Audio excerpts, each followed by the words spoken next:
Good afternoon, everyone. Thank you very much for joining me today.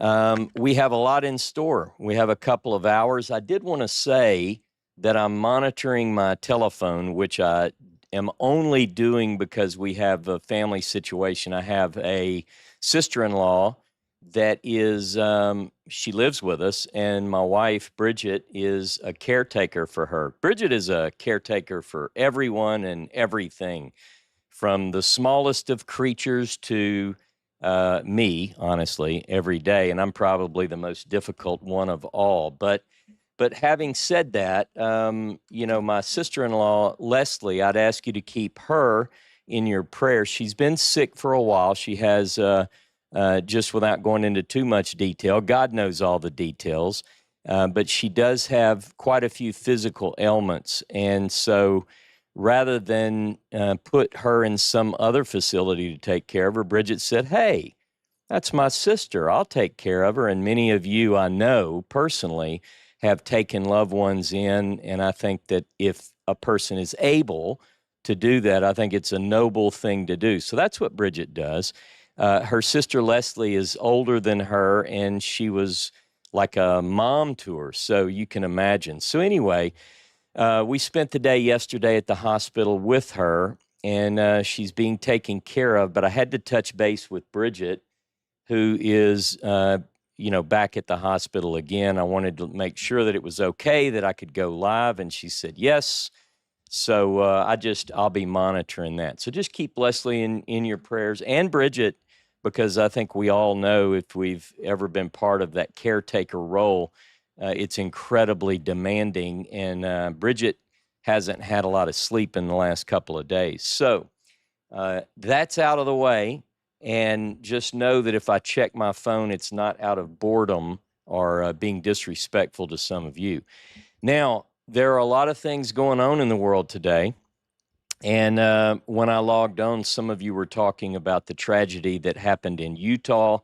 And one thing I'd like to say about that is that the impact it's had, I think, on me personally, is because we have tragedies every day. I mean, this world that we live in, unfortunately, we see bad. You log on the news, and so, but when you think about a 31-year-old, I have 6 children, and 4 of my children are older than Charlie. And the impact that he's had, people can say, well, I didn't agree 100% with this, and I didn't agree with that. And that hasn't really entered my mind. As much as what's entered my mind is that this person, Charlie Kirk, was extremely influential in just a very few years. And his reach was absolutely phenomenal. And again, not everyone agrees, but I can tell you this: I believe that the good that will come from this tragedy, and we can only hope in the wake of bad things that some good will come from it.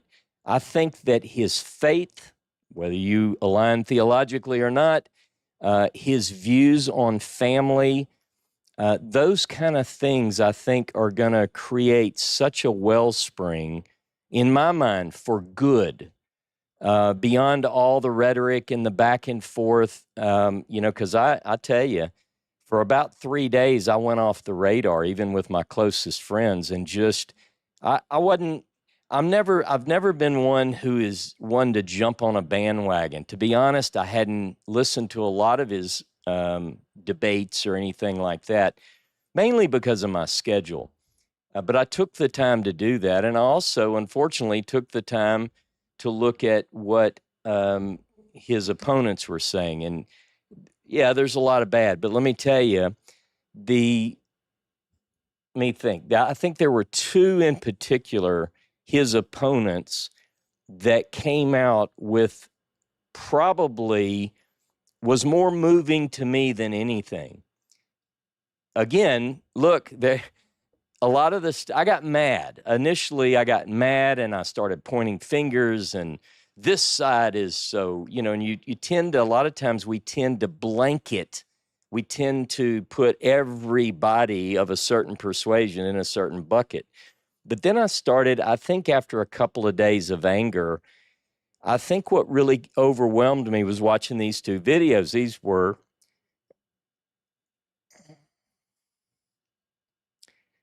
They were young opponents who said, who gave tributes, and they were mad as hell too. They were as mad as I was that he was taken out.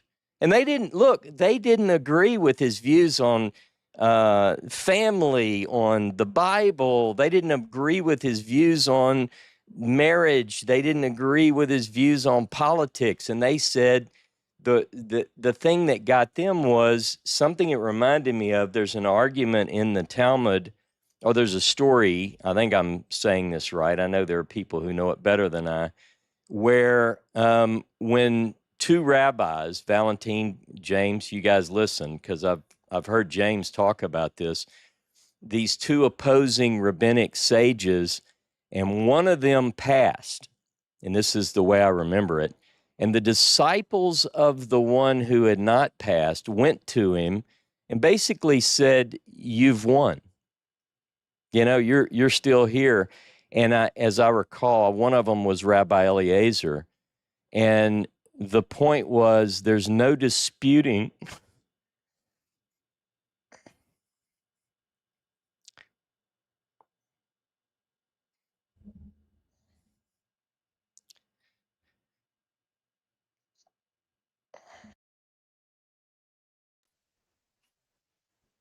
There's no disputing the lion when he's gone. Amen. And what I hope to see is not a blame game, and this is just me. I'm one guy, one little guy in the big fish of the world we live in with one little microphone. It's a good microphone. But I tell you, the thing that I hope comes of this is not a tit for tat, not a finger pointing, but something that I think would honor Charlie, and that is, hey, let's sensibly discuss these things. And you know what I tell you? I think some of his opponents are going to say the same. I think some of his opponents are going to say, hey, let's take it down. Let's see if we can see just a little glimpse of understanding here. Maybe the good will outweigh the bad in the long. And that's what I hope for. And so I'm not saying anything I'm still upset. I'm still, it's raw. And I've tried to think about this where, I said, why am I so moved by this? I mean, look at this. There are other assassinations. There are troubles and trials around the world. Our world is plagued with bad, and we have war, and we have death, and we have destruction, and we have problems in our inner cities, and problems in our schools, and race issues, and this and that. And what is it about this? And, and then I said, I don't agree theologically with some of the things that he said. I was in tears watching his widow, and some of the things she said, it wasn't like, I didn't have this really bad reaction to the things that I didn't agree with theologically. I thought about her children. I thought about her. But I tell you, in short, and I don't want to, I know that people want to talk about different things as well, but I just want us to all, if we can get past the anger and the blame, if somehow we can take something truly bad and look for what can I do from this? Look, I'm not going to go to I started to say, I don't know what I might do, but I don't have any intention of going into a group of people who don't agree with me and allowing them to speak and counter for that's not me. I'm not good at that. I don't like that. But I tell you, if we can have a conversation, I think this is the takeaway for me. If rather than cross people off the list who are diametrically opposed to us in different beliefs, political, religious, economic, who knows, we can disagree. Humans disagree on so many things. But if somehow we can say, how can I articulate a position that allows another person to present their view, and then I present my view, and we somehow at the end of it can shake hands? I've made it a real big point to avoid anything which is culturally significant to my discredit in some ways. So much so that in order to avoid offending someone, I avoid some things which I deeply believe and deeply hold true. And, you know, I think that this has given me, I think, probably a deep-seated courage to consider, to speak with conviction and respect my views, even at times when they don't align with everyone else's. And I think for me, Charlie was the epitome of someone who tried to do that. And I know that the opponents of this would say, yeah, but he said this, and they'll take things out of context. We often take sound bites and we push those forward. And I've tried to make a practice in my religious studies to be, as I say, honest to Moses, honest to Jesus, and I want to be honest to these views. So anyway, I'm not going to preach about this for 3 hours, and other people have things too. But let me just say that before you get up, if you do have deep-seated emotional things, let's try to keep it very positive, because I think that's the way that Charlie would want it. All right? And so, but anyway, having said that, and look, as you have questions and comments, I think I'm capable of going from one subject to the next. So some of you might say, well, I want to say a little bit about that.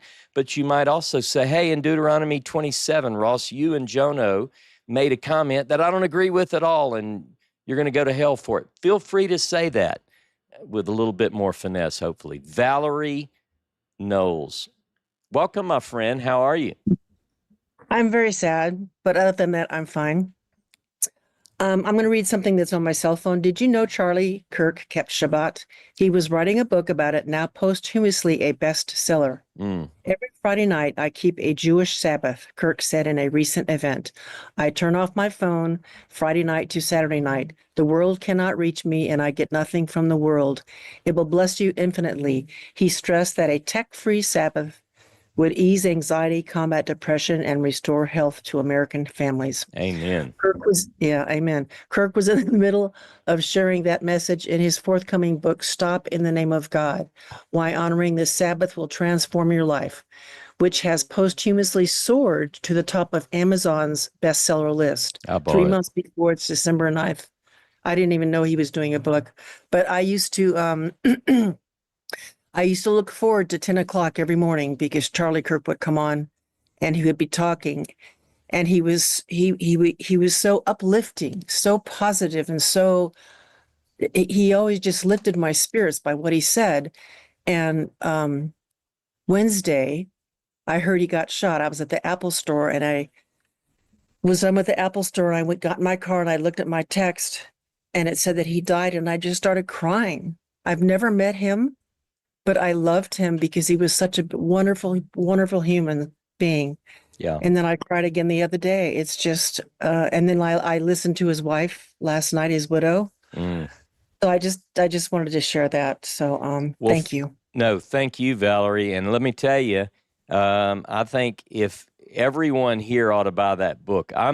I bought it as soon as I saw it. I said, man, I got to get that one because, again, not everybody all of us have our strengths and our reach. You know, my reach is a certain size. You have a different reach. People that I could reach, you couldn't reach, and vice versa. But he's going to reach so many people, young people. I got a text from a young person in my family circle who, because of this, is turning to God as I speak. Now, let me tell you, this person's been around me for 12 years. None of that made this person turn to God, but this man's faith, this man's example got this person thinking, and this person said, I'm going to church. And you know what I said? Great. Because I believe, and this is for what it's worth, I think that his example, his death got their attention, but his example is going to do things in this world, I believe this, that none of us could do. I believe that. So, Valerie, thanks for sharing that. I ordered that book the second I saw it. And again, like I said, I didn't wake up to Charlie Kirk every day. I mean, I would see a few little bits and pieces on YouTube shorts where he's debating someone, and I would watch them, but I didn't know anything about him. But I know a lot more about him now, and I can say that he's got a lot of push even now, and more so. I posted a lot this week on social media, and most reacted the way I reacted to it. I watched a lot of his debates, and he was always gracious and Yes. polite and kind, and he just was mind-blowing. I watched a lot of his debates. Yeah, I thought so too. And again, to me, the biggest testimony is when his opponents came out and said they're upset too. So, yep, I can't wait to get his book, and may his memory be a blessing, and his legacy and some of those strong convictions that he lived and ultimately died for. I pray that the post that I posted, because I really thought about it a lot, it was something by the Babylon Bee. And, you know, Babylon Bee is sometimes always very edgy, but it said something like overnight, however many, maybe it said 1 million, I can't remember, maybe it was more, Charlie Kirks just came into being. I believe that. Hopefully the best of Charlie Kirk, right? We all have things we're proud of and we're not proud of in our life, but those things that he stood for that are really solid principles, man, I pray that it lights a fire in the soul of man. Amen. Valerie, it is always good to see you. I'm glad you're here with us today. And I guess that means maybe that you didn't go to the synagogue today, or did you go and you're already back? But No, I don't drive on Shabbat. So I was going to stay with a friend, but after he got murdered, I told her, I said, I'm very sad. I just need to stay home and just, yeah, you know. Well, I am so glad you're with us, Valerie. Thanks so much. Thank you, Russ. All righty. Dr. Tabor, Shabbat Shalom, my friend. Hey, Russ. Good to be here. Yeah, you said a lot of things I wanted to say, but one thing I did want to say, I knew that Shirley was an evangelical, fairly conservative, to say the least, but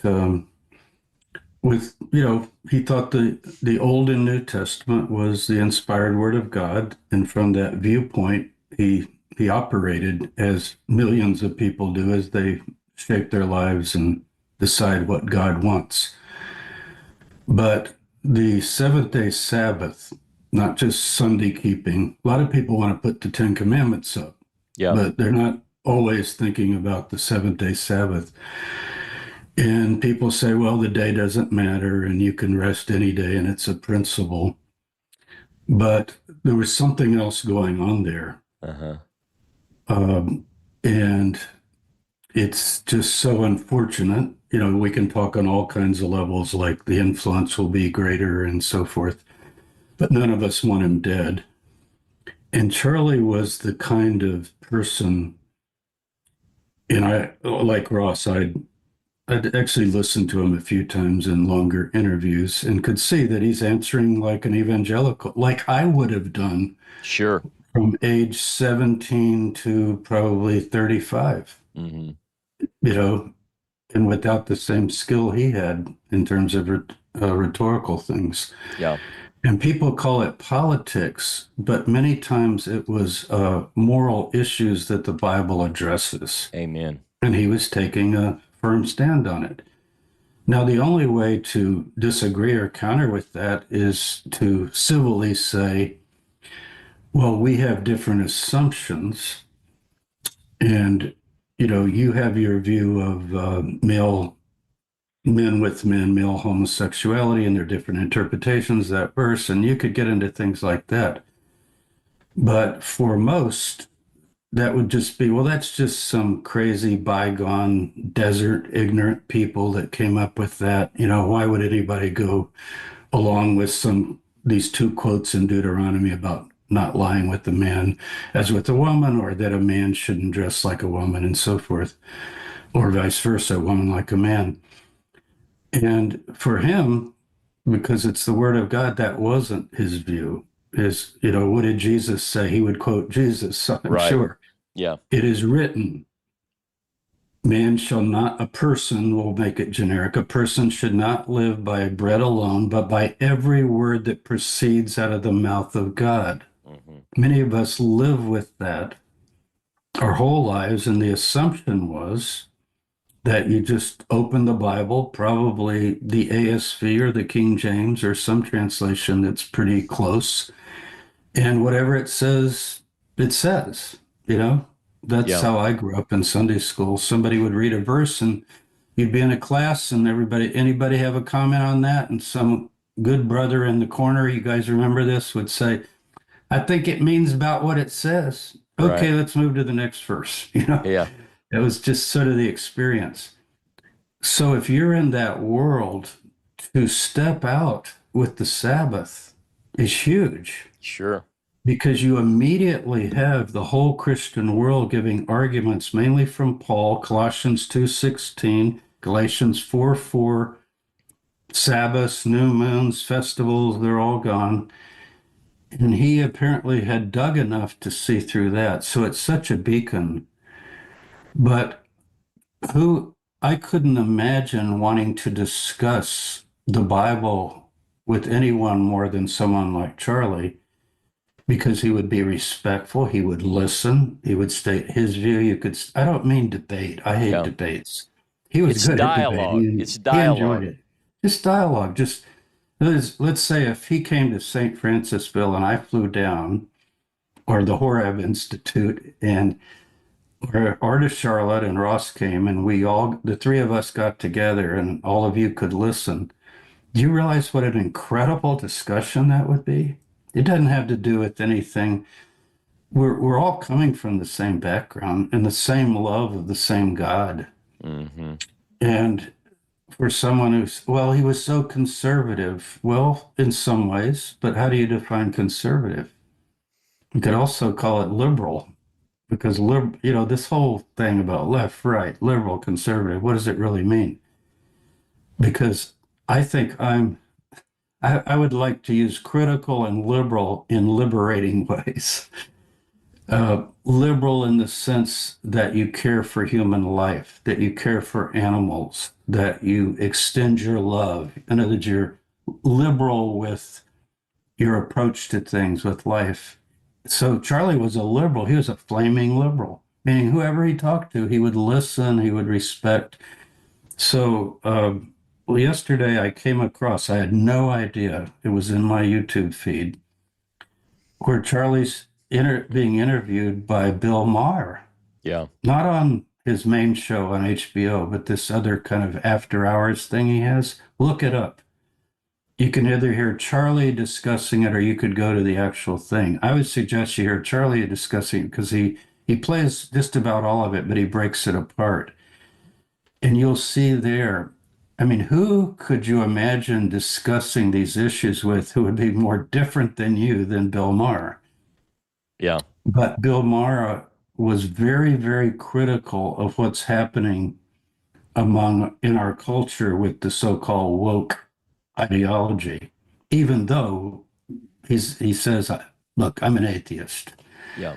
And if Christianity disappeared tomorrow, we'd be better off. I mean, and yet if you haven't watched it, you've got to watch it because Charlie handles him so well. Did I anybody thought so see too. that? Yeah. Justin, you're nodding your head. It's amazing.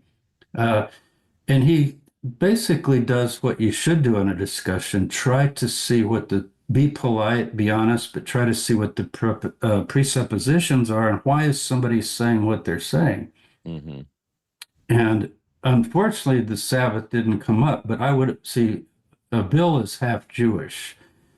He didn't claim any religion, of course, but, I believe he comes from, I can't remember if it's mother or father, one of you might know, but it would have been very interesting if he had said, actually, I do depart some with my fellow Christian brothers and sisters because I think all 10 commandments are valid and we should keep the fourth one, if you want to call it how the Yeah. numbering differs with people.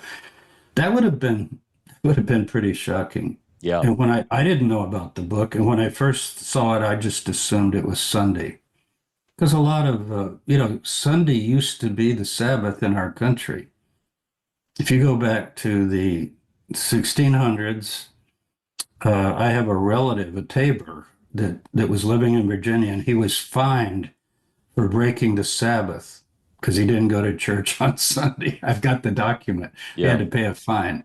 But it says Sabbath breaking because he didn't go to church on Sunday.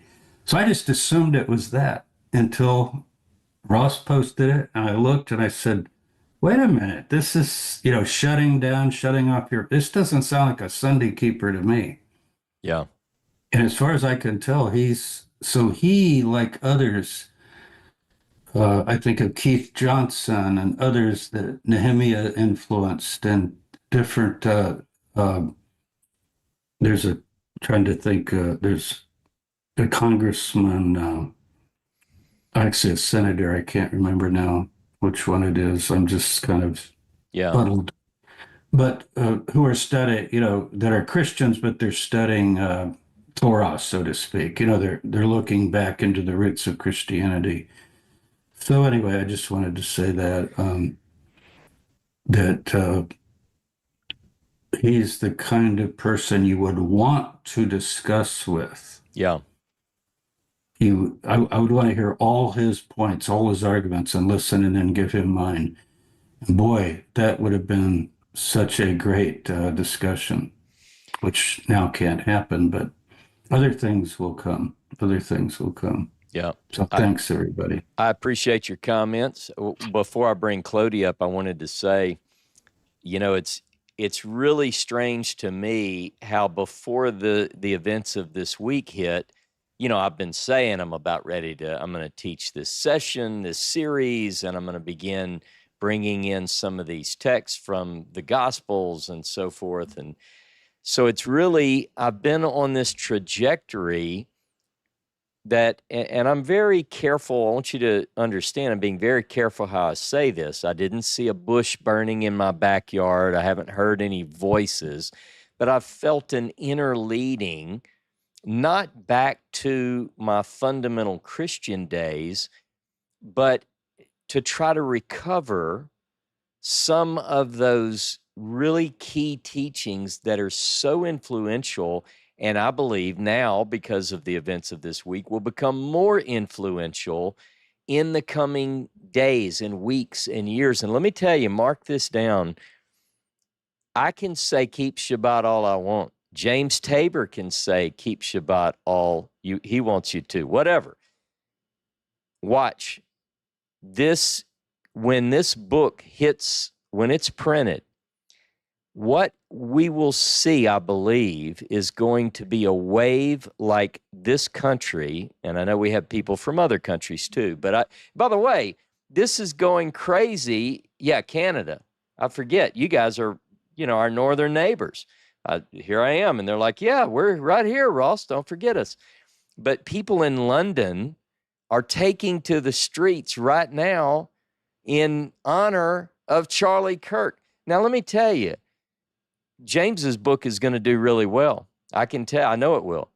But I tell you, this Charlie Kirk book on the Sabbath, what? Man, I'm telling you, it's going to be hard to go to a gas station on Saturdays in the coming year, I bet. That's what I'm saying. Fill up on Fridays before sunset, folks. All right. Well, let me let my dear sister, Clody. How are you, Clody? I'm good. I'm good. I used to be the strongest of the pack in deeply emotional times. Yeah. I wanted to say a couple of things with whatever happened. I believe that Charlie Kirk's legacy will live longer now than if he was alive. Yeah. Because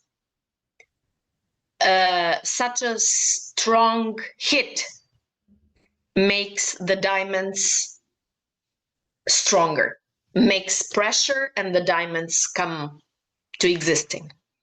I was reading this morning, Thus Spoke Zarathustra from Nietzsche. Mm-hmm. And he says to his disciples to leave him alone. He gathered a few disciples, and then he says to his disciples, just go away now. And they ask him why. I'm paraphrasing. Yeah. And he says, because how can you follow me when you do not know yourselves?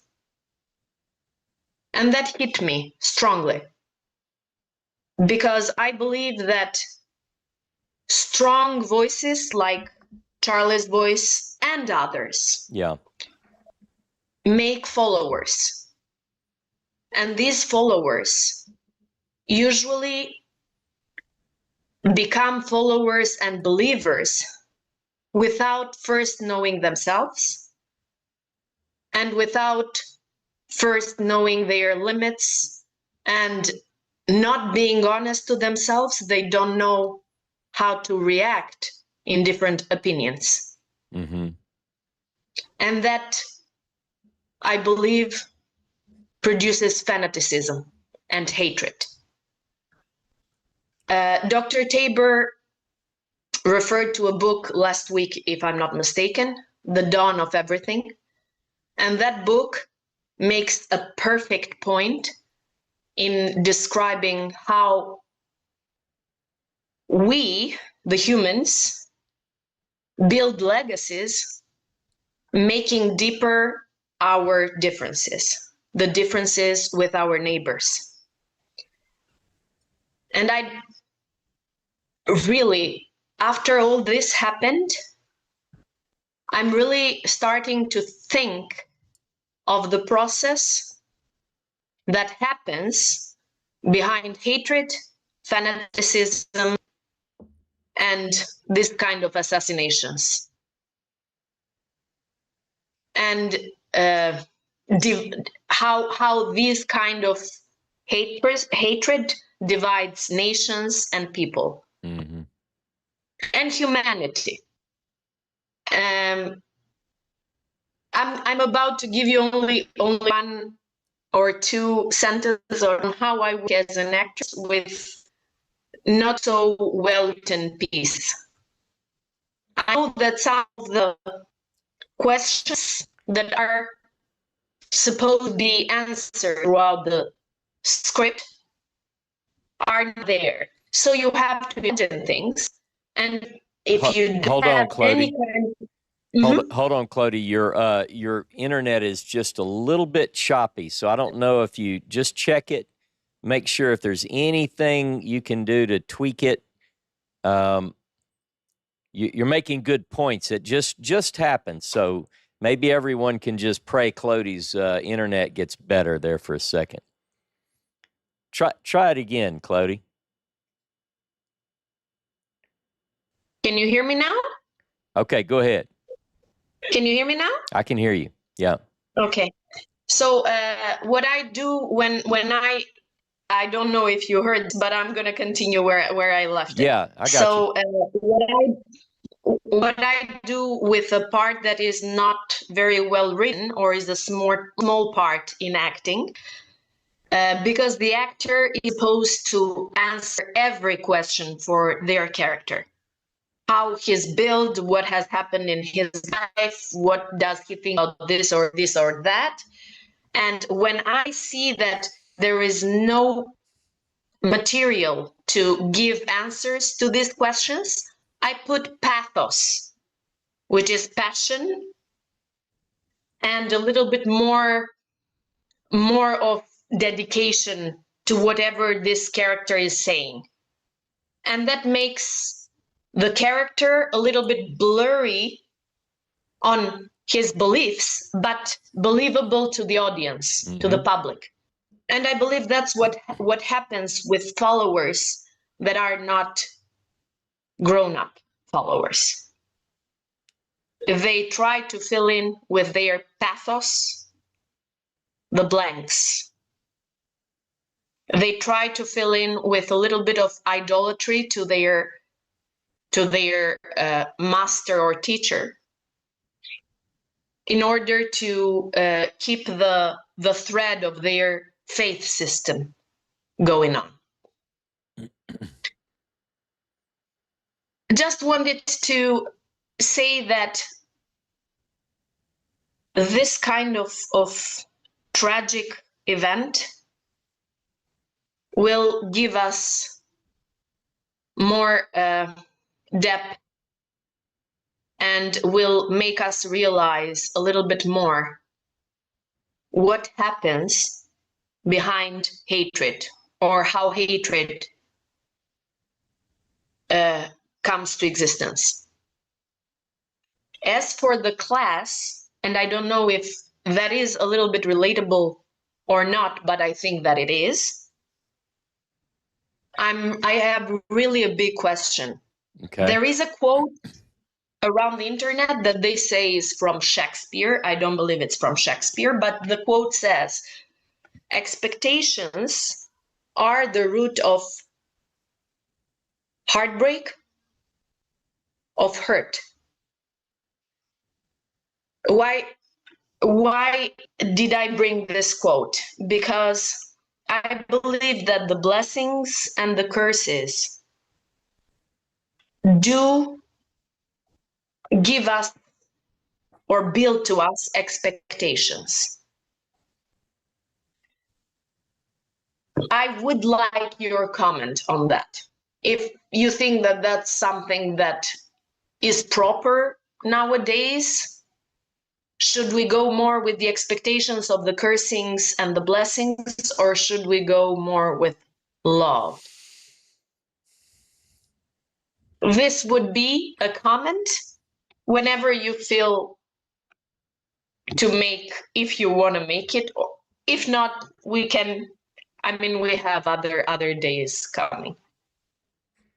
I'm writing it down. Can I come back to it? Because I think when we read the blessings and the curses, I think that is a very deep topic, and you know, everything that is built around that. I know Jonah and I have talked about this a lot off air as well, and it is interesting because I think, first of all, let me just say this, and I will move on because there's some of it that is probably just beyond my understanding at this point. But I will say, we've got to grapple with, particularly when we deal with the blessings and the curses, is that sometimes bad things happen to good people, right?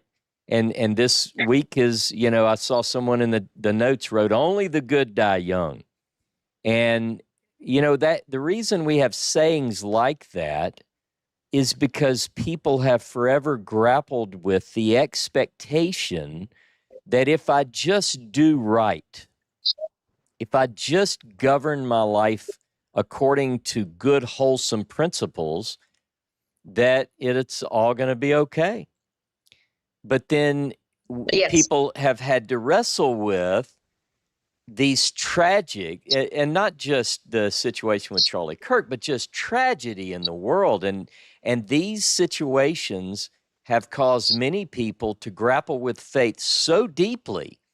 And we have examples of this in the biblical text, the Davidic dynasty, when in the eyes of the people who watched the devastation of the 7th century BCE, or the 1st century of the Common Era, they had to go back to the drawing board and say, but I thought that God was on our side, and how could this happen? People who've lost loved ones prematurely. And so you bring up something which is not just an opinion, but it's a deep philosophical wrestling. And so that's kind of what I would just say off the cuff, but I do get what you're making the point. And maybe we go live one night and just wrestle with this. You know, great sages and people that have come before, people who live now in our day, are struggling with these very things. How could this happen? And anyway. Yep. Good points, Yep. Clody. Thank you. Hey, stick around. Valentine, Shabbat Shalom. I want to say that Yes. I think you probably know this, but Charlie was a staunch lover of Israel, the people, Oh, and the land, right? Absolutely. The prime Yes. minister of Israel. He addressed the nation he- about this. Really? Yeah. Yeah. Welcome, This was- brother. Thank you. I know that a lot of people talk about how this affected them, and it affected me. I mean, I was crying when I heard his wife speak. I can't, Yeah. I mean, a young man like that cut down his days. That's tragic. It's tragic for him. It's tragic for his wife and his children. But I want to say to you, look at what one person can do. Mm. Charlie Kirk had ideas, and he worked those ideas. He prayed for strength, probably. It sounded like it. I've heard him say things like that. Yeah. Prayed for strength that he could carry out these ideas. He could fulfill those, make them even bigger. Think what that one person did, and think about what we as people, as a single person, or even together as others, can do. And, people can do big stuff. You can do big stuff. Ross, other people here, you can do big stuff. Mm. God is with you. God is in you. Your spirit is part of God. You can do anything you put your mind to, really and truly. I also feel like this, a lot of people are focusing on the hate. Now, it goes without saying that people in Israel do their best with dealing with hate issues. It's just part of the deal. But yet I'm sitting here in front of an open window. It's just life is peaceful here in Israel, is where I'm going with that. But love overcomes hate. You can pour as much hate as somebody wants, and there's just a certain amount of that. There's a portion of it, and it's over with. Yeah. But love can overcome. It doesn't mean that somebody's not going to get hurt. It doesn't mean that everything's going to go great, or there's not going to be some problems. But love can overcome that. And the idea of the curses and blessings, I would encourage everybody, be a person of blessings. Curses do have an effect on people. They have an effect on whole nations.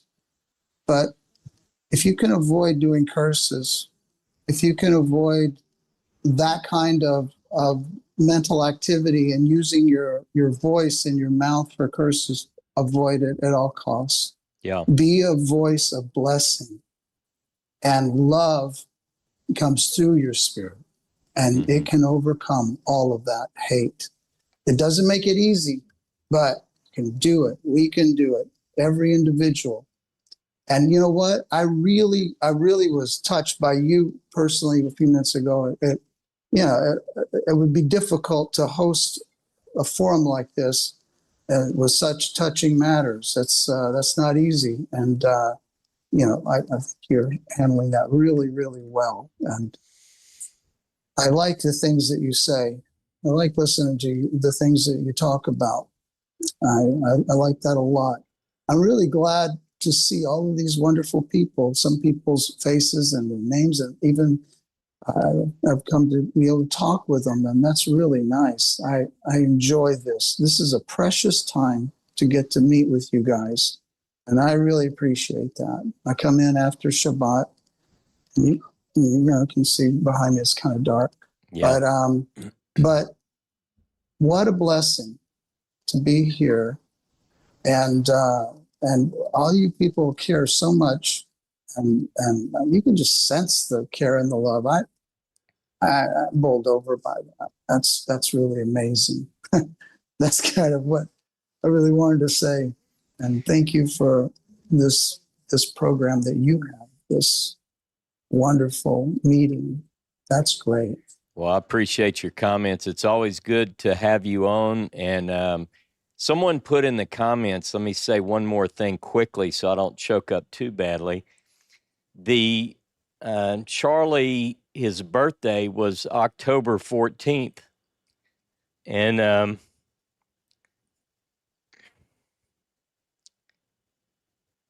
Seth, my Seth here in the room with me, try not to look at him, was born on October 14th of 1994. So Charlie was just 3 years older. Wow.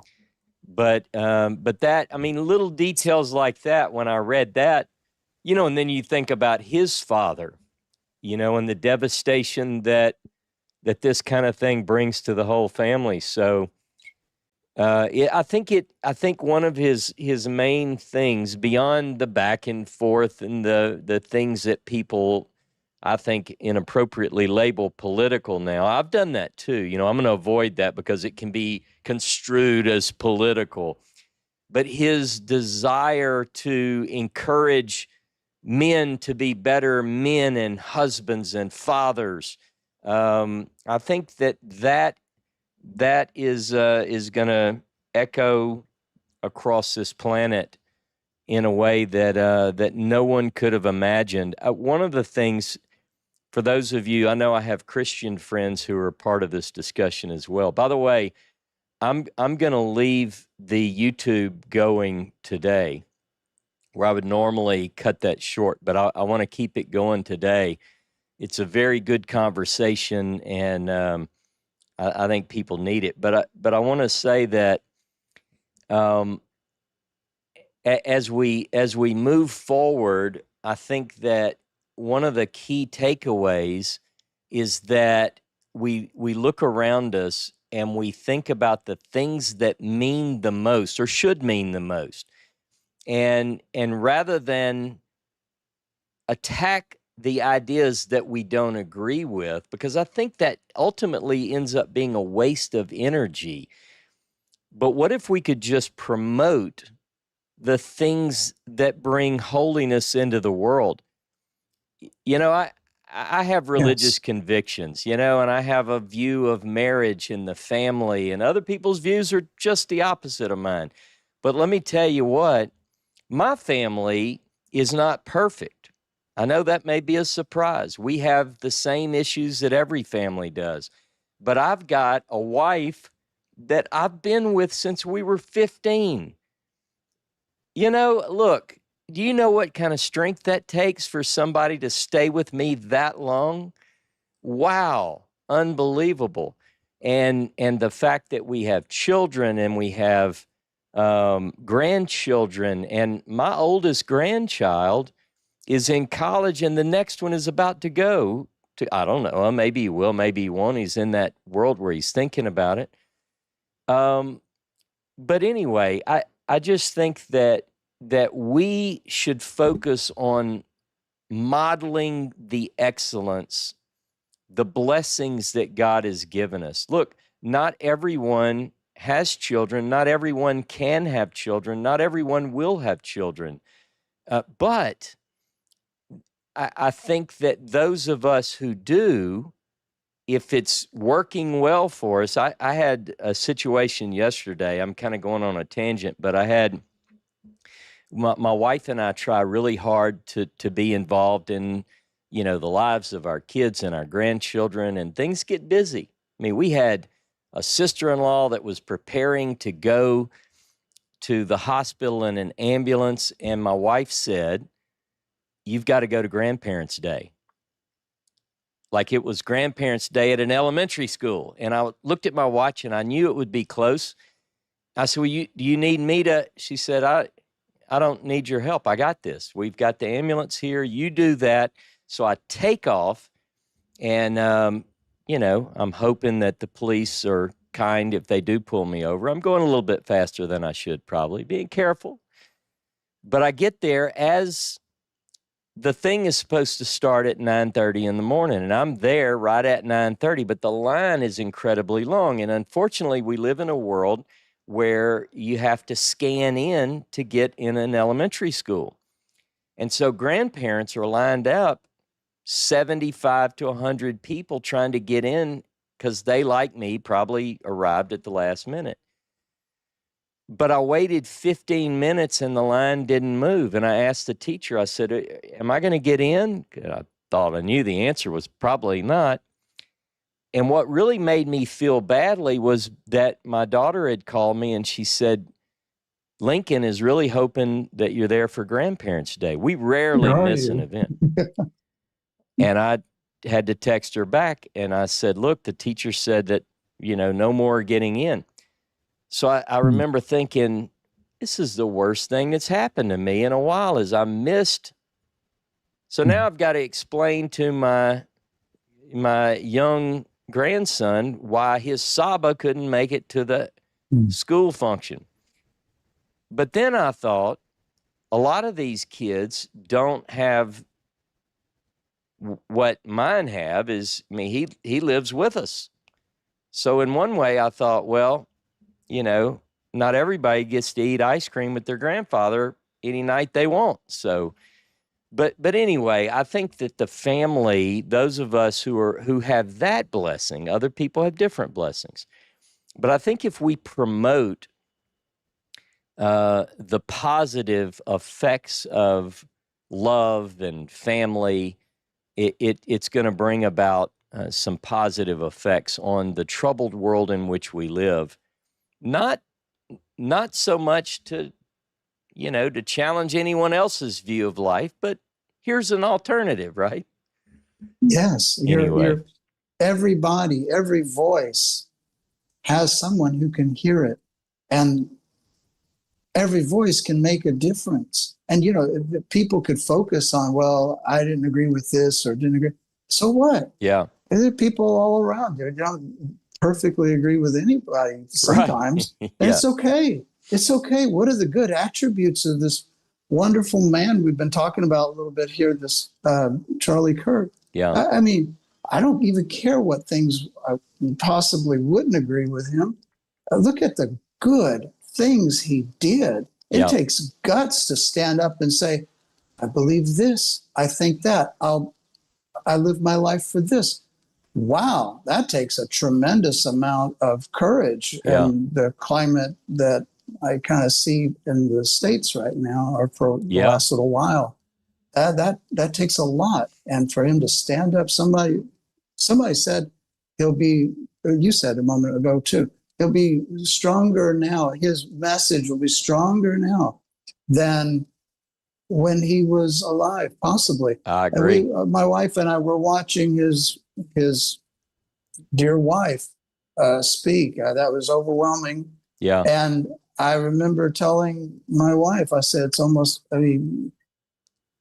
you couldn't, if you really wanted to put down his message, you couldn't have gone in the wrong direction than to do something like this. And those who advocated that kind of stuff, I can't imagine, but there are some. Yeah. And boy, they have no idea. They have no idea. It's like when Trump got shot.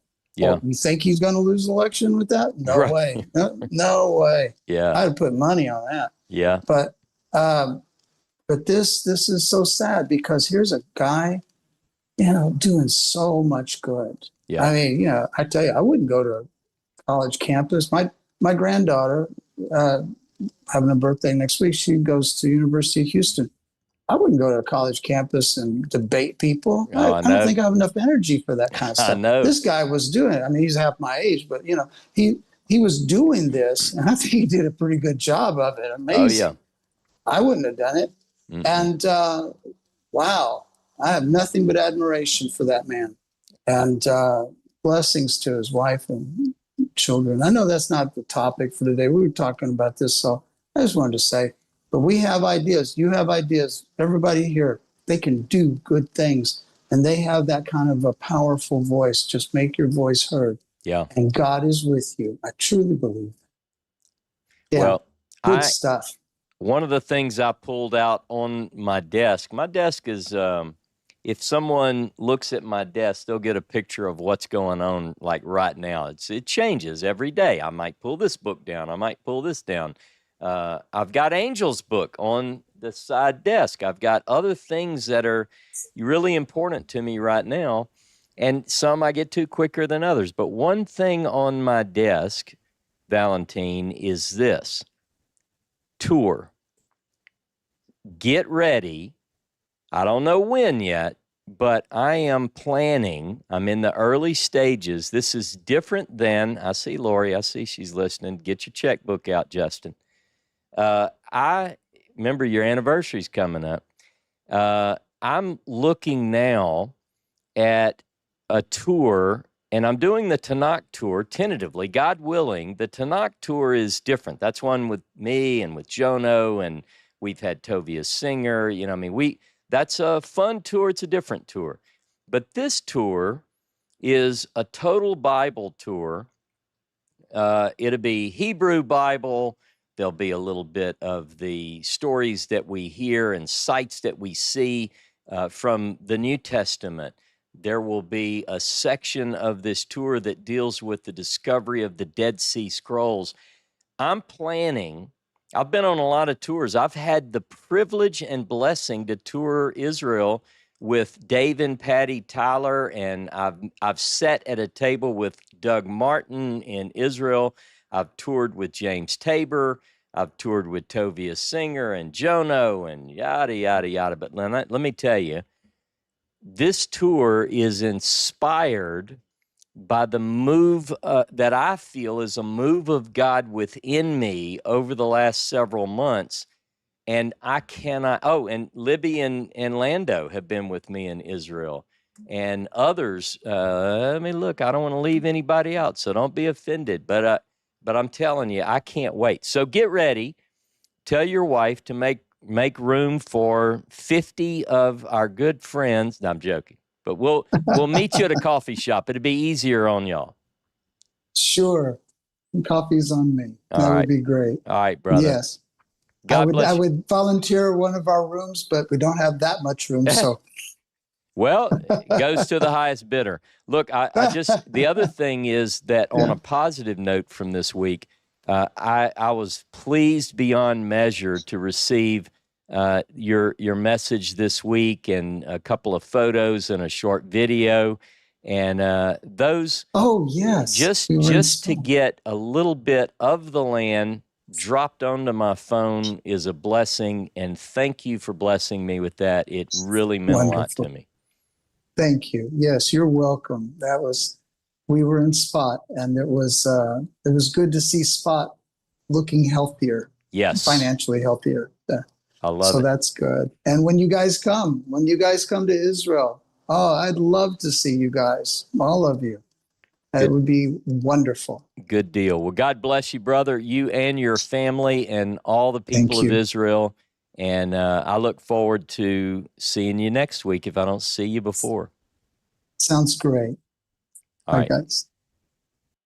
By the way, my buddy Baruch, our faithful scribe, is also on, and he's been to Israel with me. So again, I just have to scroll through in a moment. I don't want to leave anybody Well, your out. hand went down. All right, Oh. I got you, Todd and Angel. I bumped your hand down before I unmuted you. God bless you, my friends. How are you? Yeah, you had her worried. Thought I just cut. Never mind. I don't want to listen No, to actually, them. I thought I did it. Nope. So how are you guys? Good to see Doing you. good. Shabbat shalom. It's always good to hear from Valentine, Absolutely. especially with everything that went on a couple of months ago. Yeah, that's right. But yeah, I got one thing to say about the conversation we're having, but I'm not going to do it on YouTube. I'll post it in the chat. All right. But I said last night that when I heard about Charlie Kirk, I've been watching him for a few years, but I don't think it really hit me instantly like when Rush Limbaugh passed away and his wife announces it on his radio show. Yeah. And which I know is hard to do. And you talk about a guy who was giving and also showed respect and everything else. I mean, Charlie had a good role model. Yeah. But like I told David last night, I haven't heard anybody mention the parallels in that. Yeah. Because that was huge. And it took two guys to replace him. Yeah. But what I want to get on is there's a couple of verses I want to run by you. All right. Kind of does the Tim Allen, when you read it. All right. 25:17 at the I guess section B. And that thou wouldest walk in his ways and keep his statutes and his commandments and his ordinances and hearken unto his voice. I have an issue with that. One, what's ordinance? What ordinances? Not only that, if there's 10 words and no more, why are there statutes and commandments and ordinances? And if you're supposed to hearken to his voice, they blew that chance at the mountain. Hold on one second. Moses, you speak to us. 17. So wait, so one more these? time. Sorry, one more time. What verse are we looking at? I'm pulling it up. Chapter 25, verse 17. Okay. On page 158. 25:17. Check that again. Okay, well, it's page 158. Okay. Oh, it's 26. I'm sorry. Okay, I saw okay, Cedar 25. I was thinking 25. Okay. That's okay. 26:17. All right. I eat rocks. I like them because they're crunchy. Yeah. Thou hast avouched favorite color is Jehovah flavor. this day. And okay, let me make sure the verses are the same. Walk in his ways and guard, I would translate, guard his statutes and his commandments, looking at the Hebrew, and his judgments, and to hearken in his voice, listen to his voice. Now, one of the things that a lot of people say is that this is a big question you brought up. What are the statutes, the judgments, the ordinances? What are these things?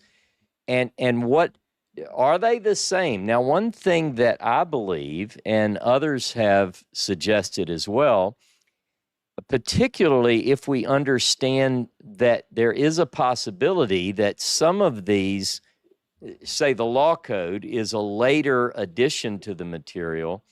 The word for statutes and ordinances, particularly this word chok, which is often translated as statutes, it literally, at its root meaning, means something which is engraved.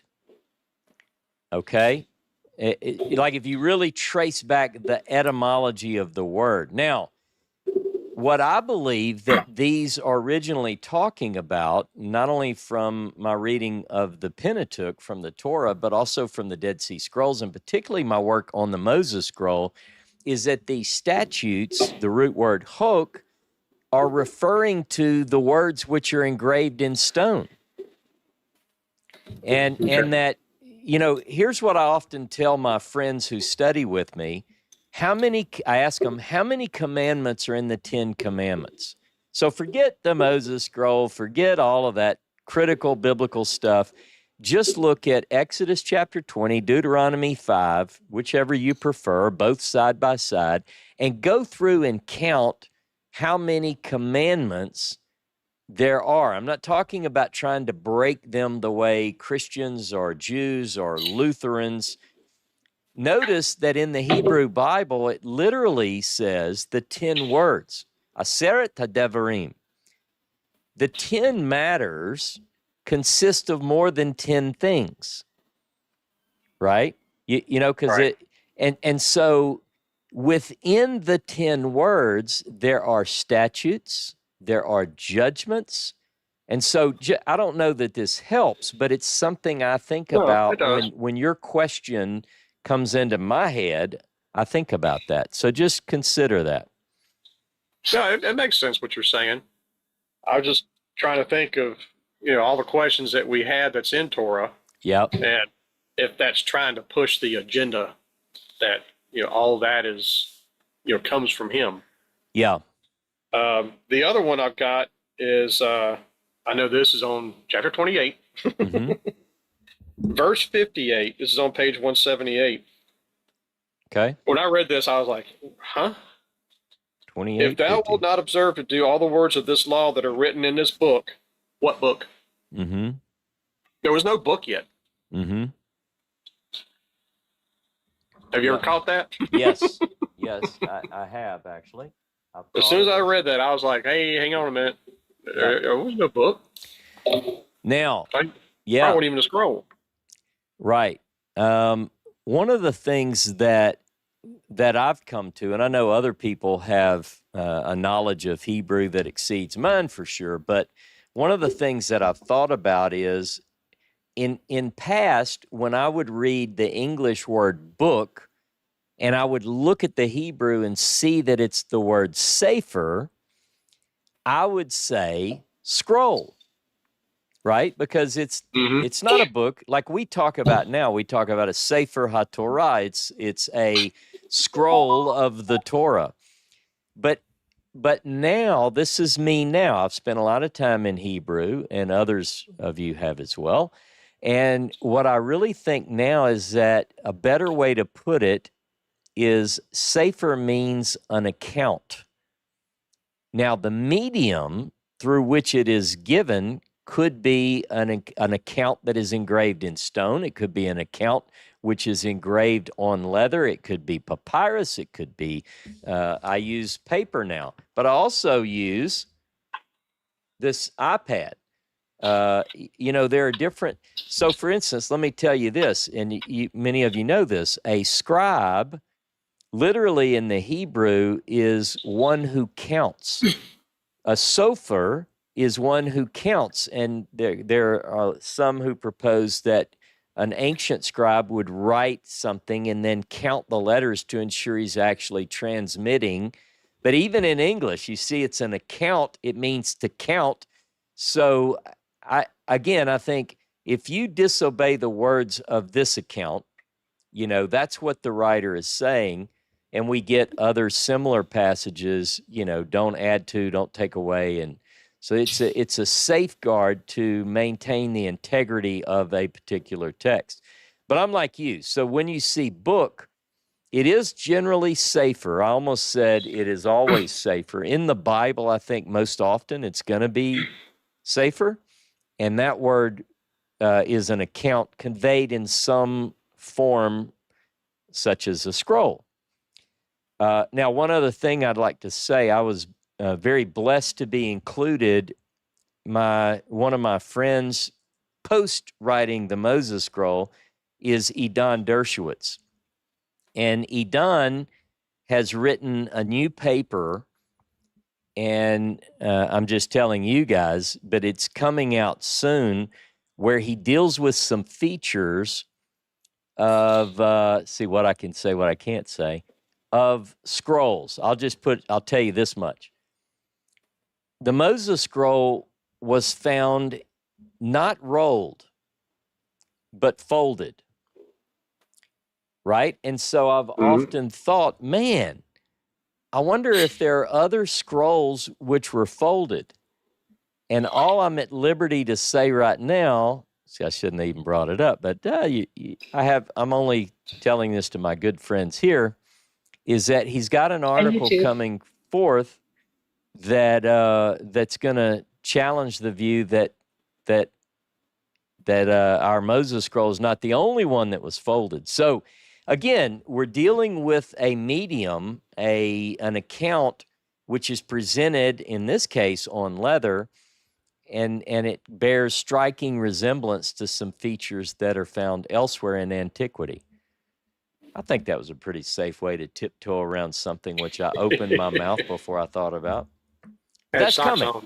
It's coming. Well, one thing else I wanted to add was what James was talking about as far as observing the Sabbath.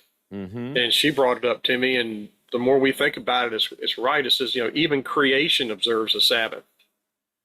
And it's interesting, especially here, because every morning after breakfast, these little minions go bouncing all over the house. But on Saturday morning, they all sleep. Yeah. I think that's interesting. They actually don't even play hardly at all during the day. What are you talking about? Your cats? Mm-hmm. And the ones in the backyard just disappear. You've trained them well, my friends. No, really. I mean, think about it. It could be that they watch you guys and they think, oh, Mom and Daddy are taking a little break today. I really like that. I'm glad you shared that, because one thing that I think is really important is that in the 10 words, that you literally are to create an environment. You two, Todd and Angel, are building a world where every living thing takes a break on this day. Wow. Well, we didn't teach the ants, and we have sugar ants that come every spring and fall when the rains come. Yep. And they disappear on Sabbath. Mm-hmm. Except a few that we'll find on a counter. She calls them Paul. I tell you, as a man that lives in southern Louisiana, and I experience a little bit of rainfall here, thank God. I live in a blessed land. I tell you, ants have a mind of their own. So we have a lot of fire ants here. So I'm looking for anything that might help me to calm them down. One day a week is fine. So. Yeah. Well, I mean, even the cats outside, we have strays out there that we feed and everything, and they're always in the backyard. And on Saturdays, they just disappear. Yeah. Which I find fascinating. The same thing for like deer. We get deer come in the backyard, never see them all day. Yeah. It's just, to me, it's just interesting. You don't see the birds in the yard. I mean, it's just, these things kind of click. It's all of creation is benefiting at your homestead. Apparently, I guess all the wildlife's like, man, don't go on that property, man. They don't do anything. They're not going to help you today. These people are lazy on this day. I can tell you that. I mean, we go out and feed them and everything in the morning, but as far as that, A friend of mine told me one time, he said, I really respect that you do this Sabbath thing. He was an elderly guy, and he said, in my life, now that I'm retired and have been for quite some time, I don't even keep up with what day of the week it is, He said, but I tell you, the only way I know it's Saturday is that the paper's fatter on Saturday. That was his, he said, so I guess when I get the fatter newspaper, I'll know it's Sabbath. I thought that was Sunday. I thought Sunday was the big paper. I don't know. Maybe it is. I don't get the paper anymore, so. Does anybody even read a paper anymore? Man, we have a lot coming at us. I know the newspaper place here, the Roanoke Times and World News, have closed their major facility. And I think they're just a hole-in-the-wall business now. Their paper's like half the size it used to be. I mean, including the dimensions are about half the size it used to be. Yeah, everything's going electronic, I think. And most of us get our news from X or, whatever, at least. And that's the way it's becoming more and more. People can go there and search out their own sources that they depend on and rely on. And yeah, I used to do X, but I don't do it anymore since Elon turned coat. All right. But I do True Social though. But there you go. Which I actually like better. I think it's a better format. Well, that's the thing that's so good about the world in which we live, is that people have a way to find the sources that they can depend on and trust, and go there and Good stuff. Yep, that's all I got, brother. All right, man. Well, you guys hang around. We'll be running down the list here. Let's get our wise sage up. All right. Charles, Hey, brother. it says I'm muted. Am I muted? You're unmuted. Can you hear me? Oh, yes, yes. You're good. We hear you. Shabbat shalom to everybody. Wasn't gonna say this, but especially in the YouTube audience, but from what I learned about, and I actually have learned a great deal about Charlie Kirk since he was assassinated. Yeah. And he had courage, so I'm going to be courageous and say this. All right. As I said, I was aware of Charlie Kirk, Mm-hmm. but since his assassination, I have found out so much about him, and he was, much more than I knew about him. I just knew he was somebody who had my sort of mindset and debated college kids and such. Yeah. I had no idea. I found out in just a short time. So, Me too. Me too. I feel like I owe this to say this, and I saw EJ, I think it was, ask about do we, how many of us here remember when John F. Kennedy was assassinated? Mm-hmm. And I remember I was 8 years old. I had the flu, first day of it. My mom was pretty tough about me not going to school. Obviously I had a fever. But I was sitting there and I was thinking, boy, this is great. I'm gonna be off for a week at least, and I'm gonna watch. I don't care if it's soap operas or whatever. I'm gonna watch game shows, particularly. It's gonna be fantastic. Yeah. And I had just started watching TV, and I don't know if it was Walter Cronkite or whoever announced, Kennedy was shot. Mm-hmm. So I remember it well where I was, and there was nothing on TV that whole week. But I was, like I say, I was only 8 years old, but I liked, from my 8-year-old mind, I liked Kennedy. Yeah. My next door neighbors were Catholic, and they loved Kennedy. Mm-hmm. So maybe that has some influence, but I just liked him. Yeah. And, looking back now, I see how much different not only our country, but the world would be had he not been assassinated. Yeah. I believe that we're still, I know we are, we're still suffering the effects of that stupid war in Vietnam. And I say that without, any regret. There was no reason for it. And he had troops in the air coming back when he was shot. Mm-hmm. It wouldn't have happened. And so I don't know what else good he would have done, but that one thing would have changed America for sure, and the world probably. Yeah. And and since his death, there's been people say, revealing things about, that he wasn't a perfect man.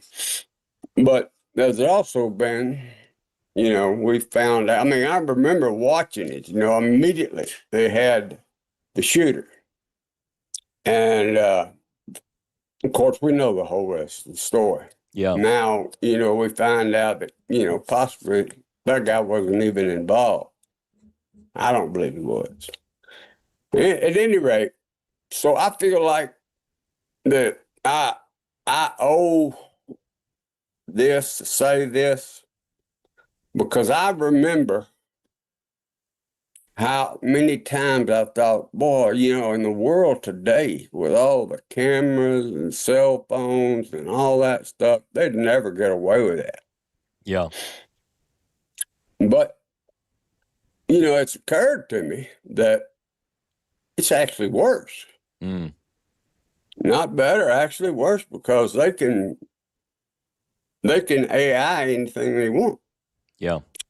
And I have watched that video of the supposed escape of the guy running across the building, Mm-hmm. jumping down, running off right away. I mean, this seems like I don't know why they even tried this again. I mean, it seems so obvious. Right away, they find this weapon, and which is the same trick, they pulled back then. Right away, they find this weapon, which wasn't even the one that ended up being the one Oswald supposedly purchased. Mm. But at any rate, I have watched that video of that guy running and jumping off that roof. Yeah. And there's two things I like to say about it that are obvious to me. When he jumps off the roof, he doesn't have a long gun. And he doesn't have a long gun, a bolt-action rifle, Mauser, or any. He doesn't have one. Mm-hmm. You can obviously see it. So he doesn't have it. The only way he could have been a shooter was if he left it up there. Mm-hmm. Two, as far as just being well planned and well thought out, he jumps off that roof. That's a long jump. Yeah. At the very least 10 foot, maybe 12, maybe more. And he actually injures himself. You can see him limping away. I thought, at first time I watched it, I thought, well, he's concealing the gun. That's why he's walking like that. But then I watched it later and I said, no, he didn't have the gun. He's limping because he injured himself. He could have easily broken his leg. And just the adrenaline kept him going. Well, what I'm saying is, and we owe this to Charlie Kirk, don't be misled about anything you're seeing that's immediately happening. Because I don't know this kid, I don't know nothing about him. Yeah. But from what I saw, he had no rifle when he jumped off that roof. So that's one thing. Second thing, as far as this being well planned out, it wasn't well planned out. He had to jump off a roof. And far enough that I feel like he might have even broke his leg. He at very least injured himself because you can see him visibly limping. Yeah.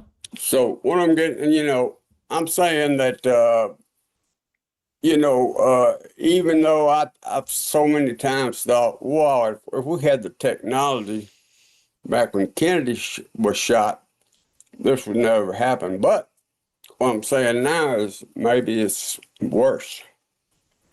But at any rate, this is, I feel like I owe this, like I say, I didn't know about Charlie Kirk, what I know now. There was more to this. In my opinion, there was more to this. I like to say, the guy didn't jump off the roof with a rifle. Well, you're So not that alone. Rifle, You're not alone. You're not alone in saying, let's give it a few days. There's more to this story. And it's really, I'm not to cut you off, but I was just going to say there are a lot of us now who are spending a lot of time looking at details, and inquiring minds sometimes are not so. We're not so easily led to accept the official reports anymore, are we? That's why I can't believe they tried the same old immediately finding the weapon trick. And no matter what kind of bolt-action rifle he had, whether it was that Mauser, he didn't have that when he jumped off the roof. And now I'm gonna have to go watch a video again. I have. No, I watched it enough time. I can verify he did not have it. And like I say, it wasn't all that well planned out. He didn't have a plan in mind because he didn't plan on jumping off that roof. Yeah. And so what I'm saying to everybody is just be aware that there's more to this picture. Yeah. That video convinces me of nothing except that He he had didn't the have weapon. that gun. I hear I you. guarantee you he didn't have that gun. That gun was a plant, which that goes back to Oswald himself. Mm-hmm. They found him so quickly, and and I know that's that they say, oh yeah, with the information, and but there's all I want to say, and this is because, like, as somebody that was sitting on that couch at 8 years old and saw Kennedy got shot, Mm-hmm. and there was definitely more to the story, Yeah. and there is so much more to this story that I saw nothing in that video that makes me believe that guy did it. Well, it's interesting that what you're talking about, people can think what they want, but I can tell you this. That was in, what was it, November of 1964. And 1963, November 22nd. okay, 63. But I mean, even now, people don't have all the facts, and so I think, Correct. to your point, we often, we're very, very, most of us now are very leery of accepting, here's what happened. And look, I'm just like anyone else. I mean, a good conspiracy theory, as some would call it, gets my attention because it makes us think. Now, hold on now. Let's think about even the things that you're bringing up. So I'm with you. I think there's going to be, this will be talked about when we're all gone. I mean, Exactly. I think that's a fact. Years from now, just like Kennedy, we will see what this was about. But it's about much more than. I mean, that he didn't jump off that roof with that Mauser rifle, and so that means he didn't inscribe all that stuff. That's all false flag. I've talked to several of my adult children since this tragedy, and one thing that I thought about in my bed the other night as I just mulled over that one day, years from now, it might come up around a table after Saba is gone to glory, as we say. He'll say, well, the old man said this, and he was wrong or he was right or whatever. I hope what they say is, the old guy was right about one thing. That was a turning point, to use the name of his organization. That was a turning point for good. Now, I'm not saying that the whole world is going to be magical and unicorns and rainbows now, but I think that what it's done, I remember, if I published my notes, I've taken a lot of notes in the last few days, and one of the things that I wrote down, it sent me to the scrolls. Like, I started reading the sons of light and the sons of darkness, and I saw, I'm not talking about a prophetic vision. I'm saying I was I could see the same thinking that was present when these ancient scribes wrote the words of these scrolls, the community rule, and these various documents that talk about the sons of light and the sons of darkness, because we see it's like people are saying a line is drawn in the sand, and some people are saying, I'm not going to be silent anymore. I'm going to speak with conviction. And I think that's one of the things we're going to see more of. I didn't mean to derail, but that was just some of the things that I thought about. That's fine. I mean, but there's two things that obviously backfired about this whole thing so far. Yeah. One, that video that they so widely circulated of him going down, jumping off the roof. Yeah.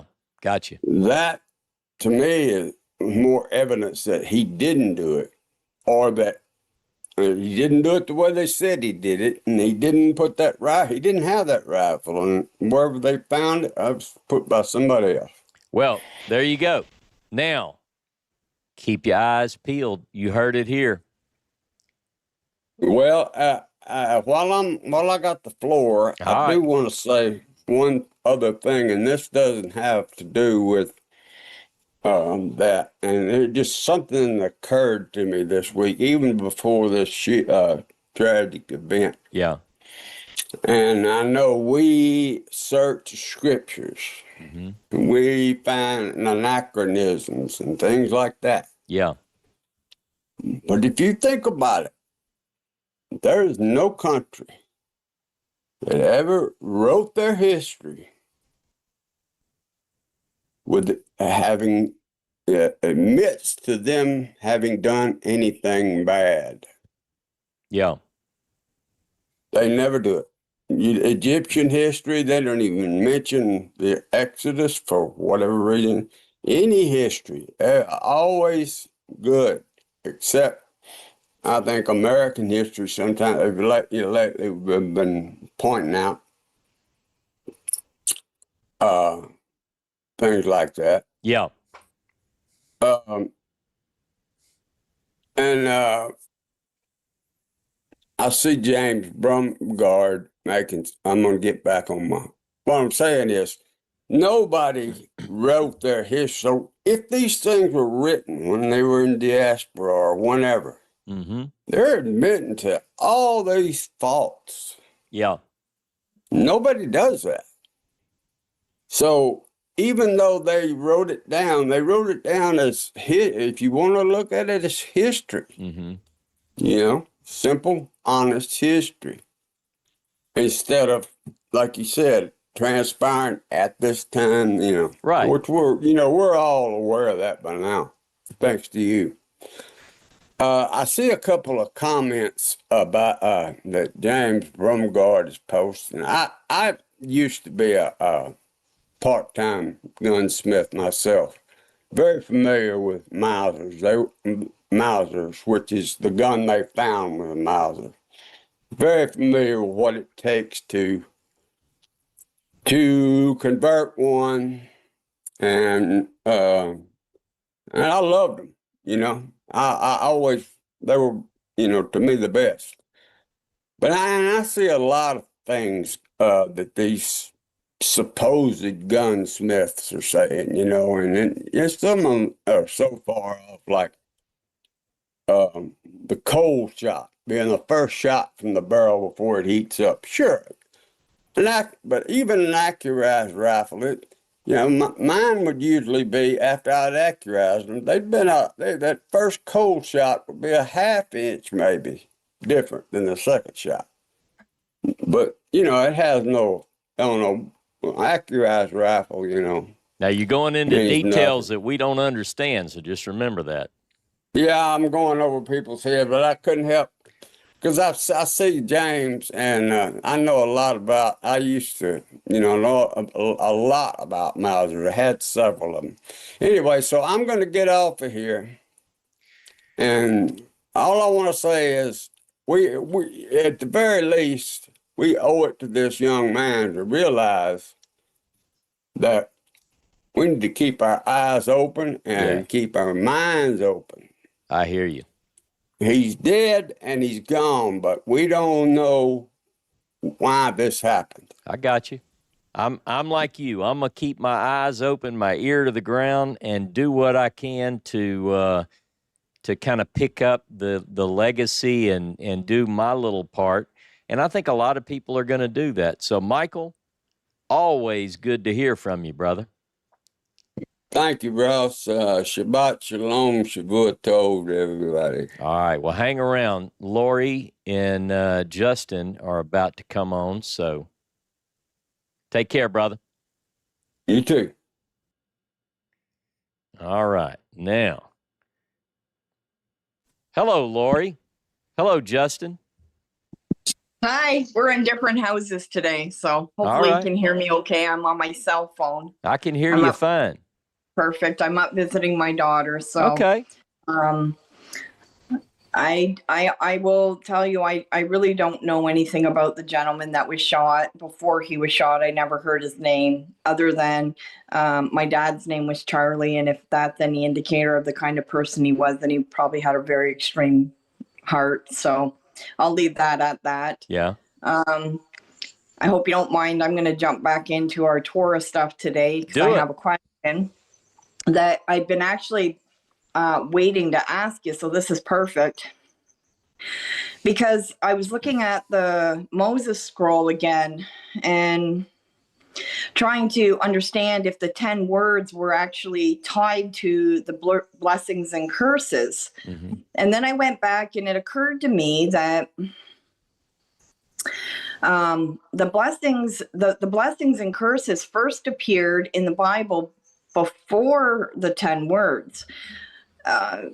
Generally, God starts by giving blessings. He blessed Noah and his sons, but I guess it jumped out at me, this idea that blessings and curses seem to be something that is given generally by man.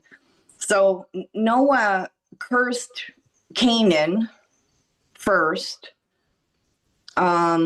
When Jacob was blessing his children from the deathbed, he cursed a couple of his sons.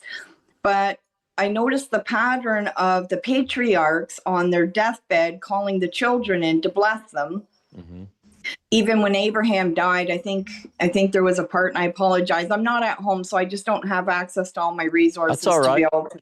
But I believe that he asked that both Isaac and Ishmael would be blessed, and that he gave to his other children before he sent them away. And so I had this thought of, I wonder if it's possible that like the God gave us the 10 words. And in trying to reinforce the idea of the 10 words, these fathers on their deathbed say, listen, if you do this, you're going to be blessed. But maybe through life experience, they recognized what would happen if you didn't follow the 10 words, hence the curses. More of on their deathbed, they're saying to their children, listen, here's the 10 words. Mm-hmm. And if you follow them, you're going to be blessed. And this is how you're going to be blessed. But let me tell you, if you choose not to, you're going to be cursed. And this is probably how you're going to be cursed. And that may have been a reflection of knowledge and experience. Because it seems to me that I don't think that God put us all on this earth with intent to curse some of us. You know, it just seems counter godly. It just seems like the opposite of love. You want to encourage the good, but it's like a parent, you know, like I think about myself as being a mom with my children or my grandchildren. And I think about when you talk about different rules, you know, it's like, if you follow this rule, this really good outcome will happen. Now but you're getting to it. I think. Yeah, but if you don't, then guess what? This really bad outcome's going to happen. And guess what? As a child, I'm going to do the bad thing because I want to know what the bad outcome's going to be and if it's really going to happen. We seem to want to press those boundaries, right? Mm-hmm. But so that's really where my question was, is do you think even at the end of the Moses scroll, when Moses is handing out the 10 words, that it's followed up with the blessings and curses that a father would be preaching to his children from a deathbed, not from God's mouth, but from his own experience in relation to the 10 words. Okay.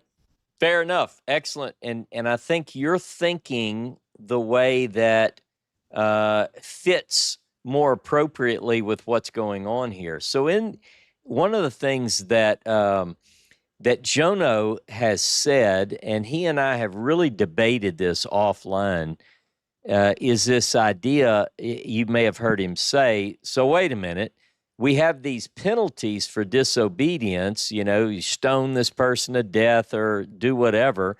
And he goes, so you're going to be cursed. And oh, by the way, you have to die. He said the two aren't mutually, they don't go together, right? So it feels like some of the penalties that come in later that are enacted by a court of men don't seem to fit. So that's the first thing I would say. But one of the things that's interesting about the ceremony, it does come both in the Hebrew Bible, at least to some degree, and in the Moses scroll in particular. Moses is giving the blessing and the curse. So one of the things that's interesting is that you get, I won't go through all the details because you all know these, but according to the Moses scroll, let's focus there, you have 10 words with corresponding blessing and curse. Here's the rule, here's the, the word, and then you have a blessing that's associated with obedience and a curse, which is associated with disobedience. I like the idea that these are divinely imparted. So it could be that people begin to recognize, hey, when we do well, good things generally follow.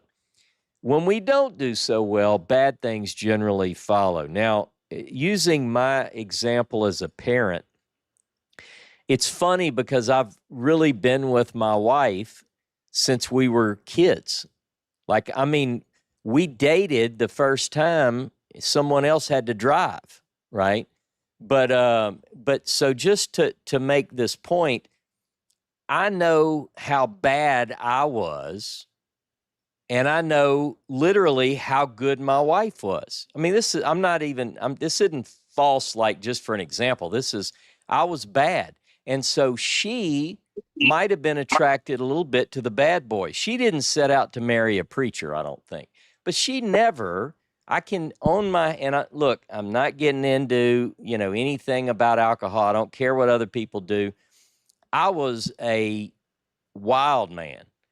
And, I thank God they didn't have hard drugs where I grew up. But if there was something, to accelerate the party, I was in there. I was drinking it. I was doing whatever. And my wife, I remember her taking 2 alcoholic drinks since we were 15, like little bitty sips, and she didn't even drink them all.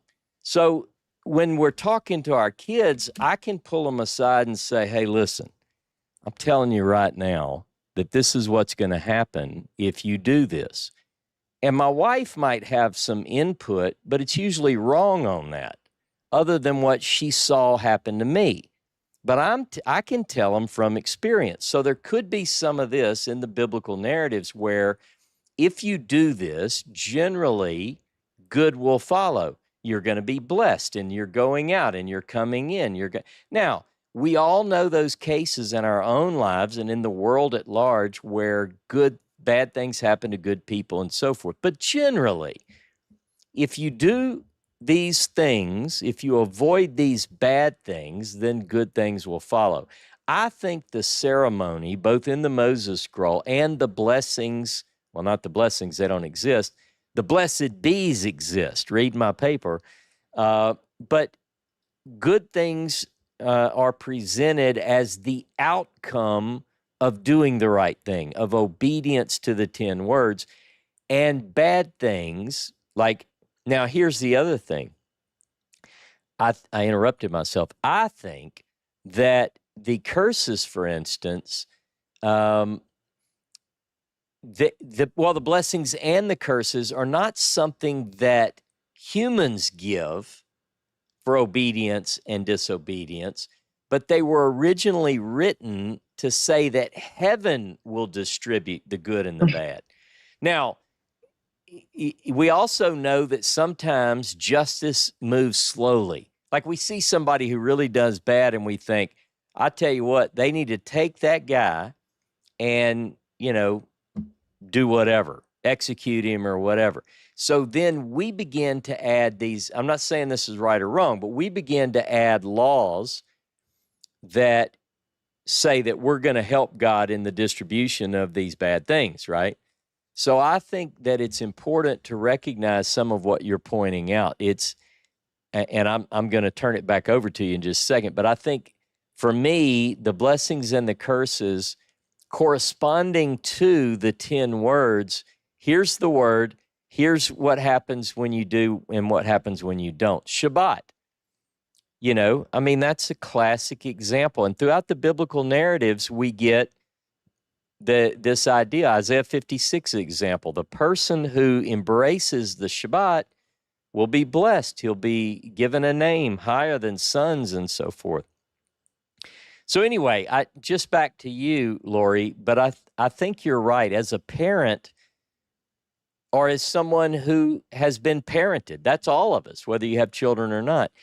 Most of the time, a loving parent is going to tell you, and in my case, I'm able to tell my kids, the bad things that are possible if you do the bad things.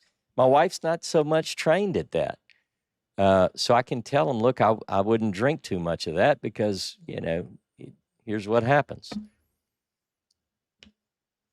Back at you, Lori. No, that makes sense. And it just, one of the reasons it jumped up at me was, I guess it was one of the curses where it was, cursed be anyone who moves his neighbor's property stake. Yeah. And I thought, well, what a strange curse, right? I mean, we all have neighbors, but I thought, what a strange curse. And I thought, well, what would that be reflective of? And I thought, I think that's probably reflective of thou shalt not covet your neighbor's property, right? So if you covet your neighbor's property, you might be inclined to go out and move your property stake over a few feet to claim a few feet of your neighbor's property. And so then it started to make me think, well, maybe the blessings and curses are a reflection of the outcome of not following the 10 commandments or following the 10 commandments. And I also found it very interesting, of course, that when Jacob was on his deathbed and he called the children all around, that he handed out blessings, but then he handed out a couple of curses to his own children because of their behavior, if you will, right? And so again, it just made me wonder if this was man's way of trying to reinforce the natural consequences of choosing to follow or disobey God's 10 words and trying to express it in a way that made sense for the people. Like, well, what does it mean to covet my neighbor's property? Well, I'll tell you, it means going and taking your neighbor's stake and moving it over 10 feet because you want that slice of vineyard, for example, right? So, thank you very much. As we say, it's a slippery slope, for sure. And it leads things that we do counter to the good tend to lead down the bad path. And experience is often the best teacher. If I always think about this, if I knew then what I know now, I wouldn't have done this, that, or the other thing. And so what do? We try to tell those who are coming up after us, well, I can tell you from experience that, this is the case. If you do this, generally bad things are going to follow. And I think originally those ideas, and this is the way they come across, there's a big debate in biblical scholarship. Why do the curses far outnumber the blessings? And one view is, well, it's to inflict fear so that someone doesn't do them. But as you said, that's a challenge to a younger Ross. I'm like, well, I'm going to see. I mean, I'm going to push that boundary. And for some, it's not like that at all. For other kids, that's enough. Like, I mean, I can think, I'm not going to name names, but I can think within my own family, there are some of my kids that all you had to say was, don't do that. And they were going to walk the line. And then other kids you tell, don't do that. And they're going to be like, yeah, right. Well, watch. I'm not going to name names. I had one of mine that used to call me as the weekend started. It wasn't Seth. And say, hey, Abba, would you maybe pray a little hard for me tonight? Why would you do that? I mean, like, I know he's saying I'm going to push the limits. And I would tell them, look, don't do that, don't do this, whatever. But again, some of mine, even as little kids, you said, don't do that, and they're like, okay, I'm not. And then others. So why do we have more curses than others? The question is, maybe the threat of impending bad is not as effective as a promise that if we do these things, hopefully the outcome will be good. We all, I think at our heart, we all want good things to happen to us and to people we love. So we're willing to invest the energy it takes that hopefully things will go well. I'll tell you this, and then I'll let you go, is I think it reminds me of being a mother in a grocery store with your children. And you have two choices. You can promise to get them all a treat at the checkout if they be good through the grocery store, or you can threaten them that they won't get a treat at the checkout through the grocery store. Yeah. And most of the time, truth be known, they could be rotten through the entire grocery store, but when you still get to that checkout, darn it, don't you still want to buy them that treat? Yeah. And I think that's what happens is you can tell your kids, listen, if you do things the right way in life, only good will ever come from it. And so, you want to bless them, and you can tell them the curses that will come, and you don't want to see them go down that path. But on your deathbed, I think as a parent, no matter how rotten your kids may have been in life, you still are inclined to want to give them the good, to give them the blessing.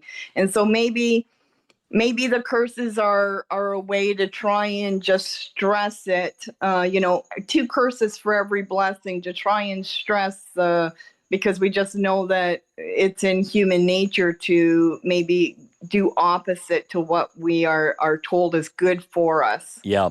One more point on this. I didn't like this when I first came across it, but there is a view among scholars, and William F. Albright is one of the big names for whatever it's worth in biblical scholarship, particularly the Hebrew Bible.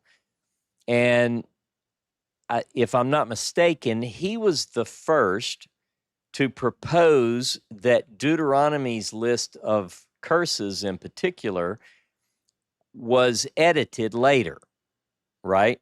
So it had a certain number of curses. This is what happens. You're going to be chased. The sound of a falling leaf will drive you. You're going to be scared. You're going to blah, blah, blah, blah, blah. And then the idea that Albright put forward is that after the children of Israel, particularly the kingdom of Judah, was exiled because they didn't obey God, the threat of exile was added to the list. Now, you don't have to believe, people don't have to believe that, but it makes sense to me. I didn't like it at first because when I first read that opinion, I was very fundamentalist. No. God told Moses to tell them, and then they disobeyed, and there's clearly a sign. But when you look at this and at least consider it's an option, it's very specific. Like, you will be carried away to a place and they don't speak your language. And, those could be generalized, and maybe there were predictions, but it makes a lot more sense that it comes in later. And then the next generation reads it and they go, oh my God, this is in the Bible. And he said it would happen, and it did happen. That doesn't necessarily mean that it was done with ill intent. Like, as I grew up as a parent, there were things that I would add to the list with my kids. Let me tell you, there's one more thing. When you do this might happen, because I've seen it happen. My wife got all the boys, because they needed it more, a keychain, and I think it said, looking around, but I think it said, don't do stupid stuff. And, that's a pretty good rule. Doesn't mean that boys are going to follow that rule. In fact, a lot of times, not that girls don't do stupid stuff. I've seen boys do stupider stuff, and I've been one of those. That's why our insurance is so much higher as young people. Anyway, so I hear you, and I think I always enjoy hearing your view because here's what we bring to the text. You've been a mother. I've been a husband and a father. And even though the world around us changes, people are kind of the same. Yep. I bet you that, and I get some of this in the stories, Israel, they didn't have car insurance to deal with, but Israel had to deal with dumb boys. I mean, it's a fact. Anyway, good things to think about, though, as we look at life around us and say, how is this relatable? I think it's pretty relatable. What else, Lori? That's everything I've got for today. I'm not at home, so that's off the top of my head. It's the best I got to offer. All right. Other than that, I hope everybody has a blessed weekend, and I appreciate the opportunity to come together with everyone, especially during a time when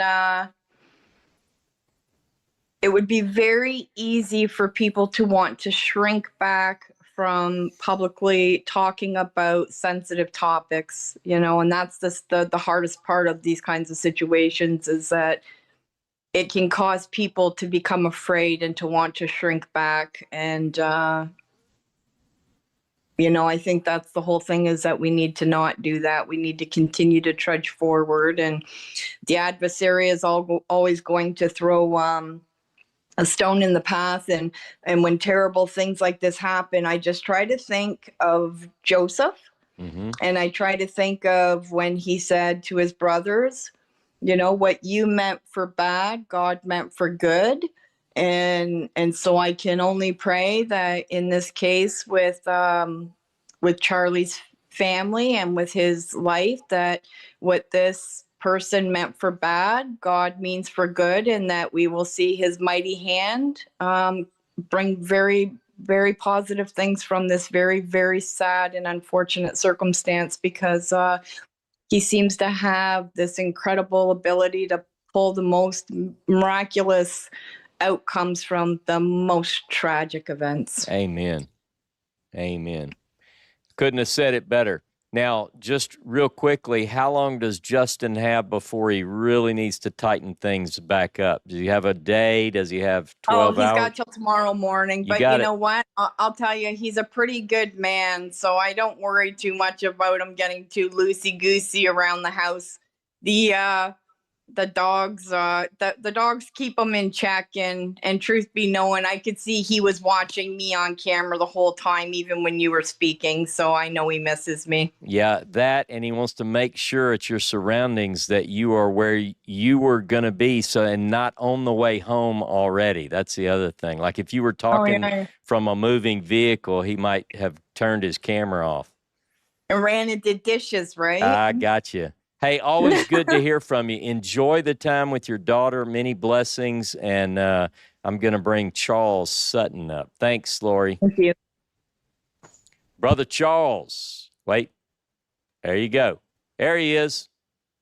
All right. Hey, I can't tell from. Oh, let me get this up here where I can kind of see it. All I right. don't know if I'm showing what I'm trying to show y'all or not. I'm seeing some tiny print. Oh, you probably seen this before. I have seen that. It looks like a chart of the blessings and curses lined up with the 10 words or something like that, right? Well, as a matter of fact, that's exactly what I thought was kind of relevant to what I've been thinking. Let's see this little spot right here where it says, cursed is the one who strikes his neighbor in secret. Mm-hmm. Well, that sounds like a sniper to me. Certainly does. And I've got something else over here, though. This applies to me, too. Blessed is the man who does not take vengeance and does not hold a grudge against his brother's soul. Man. Thou shalt not kill the soul of thy brother. Anyway, that's pretty interesting, but there's something else even more interesting. And I wanted to say 3 words to people who are telling me that I need to tone down my rhetoric. Yeah. And I got 3 to say to them, but I want to remind them of what I mean if they want to call rhetoric. So here we go with Genesis chapter 9, verse 5 and 6. I might not be able to get it here. No, I'm not going to be able to read it through my phone, so I'm going to do it the other way. All And right. surely your blood of your lives will I require. At the hand of every beast will I require it, and at the hand of man, at the hand of every man's brother will I require the life of man. Whoever sheds man's blood, by man shall his blood be shed, for in the image of God made he man. Mm-hmm. That's not rhetoric. That came through Noah. Yeah. So if you are a descendant of Noah, it don't matter what religion you are at this point. You're under that rule. You're obligated to that. I And you hear go you. around killing people, and we're going to kill you back. Now we're going to use the government to do it, but it's not inflammatory rhetoric to remind you of what God told your predecessor. Yeah. Trying real hard. So I when people Go ahead. tell me to tone down my rhetoric, the only thing I got to say to them is forgiveness follows repentance. Yeah. Yeah, I'm not opposed to very, very harsh repercussions for heinous crimes, I assure you. In fact, one of the things that, I mean, I'm not going to go into everything I thought because it's not necessarily important, but I certainly went through all different waves of emotion, and this is what they ought to do. And someone, a friend, posted a comment on something I posted, and I'm paraphrasing, but it was, I think that while incarcerated, this person ought to be in their cell. There ought to be nothing but Charlie Kirk TV playing, like 24/7. And I remember thinking, now that's a creative solution until justice is meted out. But no, I get you. Look, this is a very difficult situation. And like Lori said, it's different people are in different places on this. And I definitely have opinions, and I've expressed a lot of those on social media. But I tell you, it's hard. One way that people have responded is just not even talking about it. Certainly not opening up and allowing others to share their views, But I think it's important that we do, share some of our thoughts during these times. It's hard, I mean, I don't see who could watch a young widow, probably, I don't know how old Erica is, maybe 30, who's now left to explain to her children at the appropriate time what happened to their daddy. I mean, this is horrible. But, one of the things, I also don't know how someone, regardless of their religious views, one thing that really hit me, people are now quoting, predominantly Christians are now quoting Revelation chapter 6, verses 9 through 11, in one form or another. And what that's about is a martyr and their reward. So when the mother says that Charlie is now at the right hand of God wearing the crown of a martyr, look, I don't care what you believe. I mean, that's not my point here. I don't know what I think about Revelation chapter 6, verses 9 through 11. But if that is a true picture of what happens to those who are martyred, doing what they believe is their, I mean, I was incredibly moved by that image. I mean, like, moved to tears. And our country needs deep, deep healing. Not just our country, our world. And it's not going to fix it to say, okay, now this person did something bad, but you're not allowed to speak. I think people have to have a way to open up about the pain and suffering that they're feeling. And, our little group here is one way for people to share their thoughts. And look, biblically, justice involves not allowing people like whoever did this to, you're not part of society. You're not part of the solution, and you can't be part of this. Anyway. Yeah, I said we use the government to carry yeah. out that came through Noah, but if in fact we never get our vengeance, which is not ours anymore, we've been forbidden vengeance in many cases. I have personally been forbidden to take vengeance when it was well damn due. Mm-hmm. And but because he says he's going to take vengeance, and I think he'll do a better job than me. And I probably ought not to say too much more about that. My imagination probably is less than his in my mine too. Mine too. Yeah. It turns out that I hate wickedness. It does. But there's a curse on the person who snipes. Yeah. And so regardless of whether the justice comes or not, that sniper, his goose is cooked. Yeah. And his way out of it's repentance, and I'm not real sure about all that. Yeah. Because that was such a willful act. Mm-hmm. There's a line cross where you can't get your brain back, and unfortunately, this kid may have already had crossed that line with some other issues. Yeah.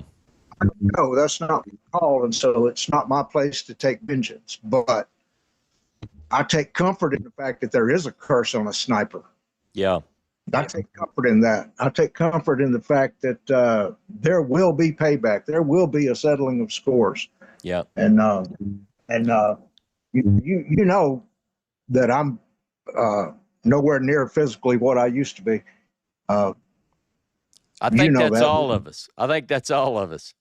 But let me tell you, one thing that I'm taking comfort in now is the idea that if an enemy, Lori kind of touched on this, if an enemy thinks that silencing the voice of one spokesperson is going to be victorious, with people who are very upset in all grades of being upset across this country and around the world, evidently, I think that they were sorely mistaken.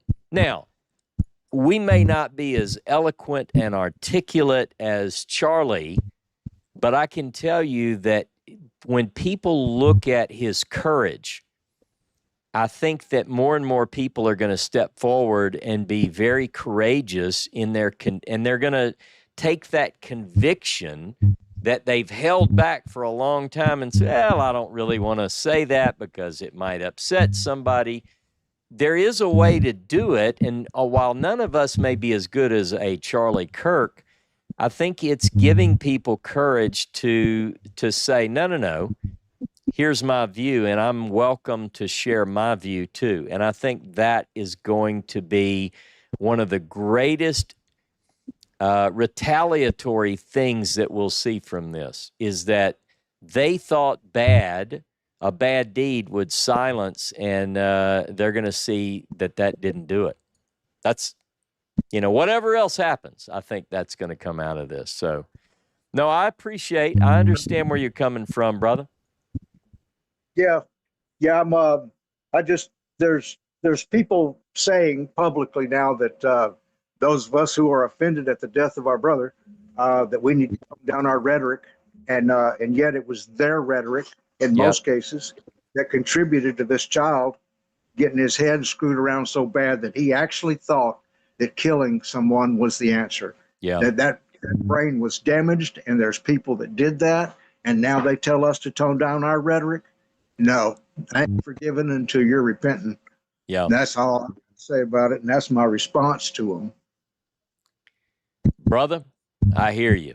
And you are not singing that song out of the hymnal by yourself. I understand that. Hey, man. God, I love y'all. Thanks for being here. Hey, I appreciate you more than you know. Thank you, Charles. Have a beautiful day, and I'm glad you're here with us. All right. Now, Michael, give me 1 second. I'll come right back. I'm going to take a quick commercial break.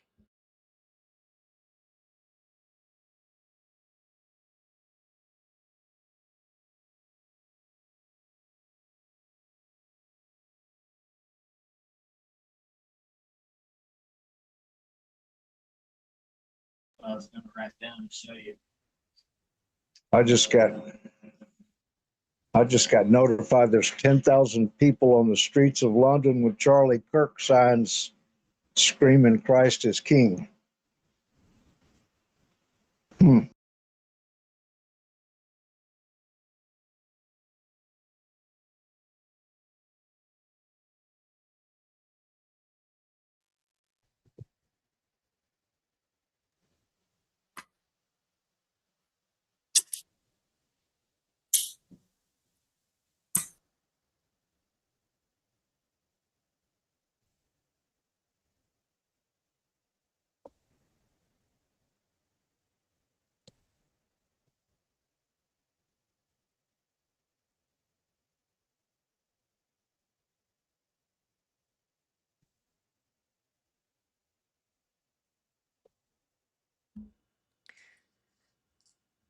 Okay. All right. All right. Hey, Michael. Shabbat shalom, brother. Shabbat shalom. Yes. I guess I do have something to say, but I have a question for you too, actually, concerning the class and this whole thing that happened. It's been amazing, once again to be part of it, because from the, Libby, I think it was Libby, brought up the point about the book before you came on, the Stop in the Name of God Oh, yeah. thing. Yeah. And so this whole thing is relevant, and also about Malachi. Part of my question has to do with Malachi, because I've been increasingly noticing, as a result of attending regularly your classes here, that my interest, going way back, fascination with the Bible, is more inclined towards the prophets rather than the priesthood, and Yeah. and that got really clear, with the book of Leviticus, because that's one book I've been very selective about even giving any attention at all to, just Yeah. certain parts of it, like the chapter loving your neighbor as yourself, Sure. is but I wanted to ask you, well, let me say something about this first, because no one has really mentioned this in the book of Revelation. Mm-hmm. I mean, I have known people say, well, what's a saint? And I think that's a very Christian word, I think, in Christianity. But in Revelation chapter 14, it actually gives a definition of a saint, and that's verse 9 or 12 and 13. It says, "Here is a call for the steadfast love of the saints, those who keep the commandments of God and the faithfulness of Yahshua."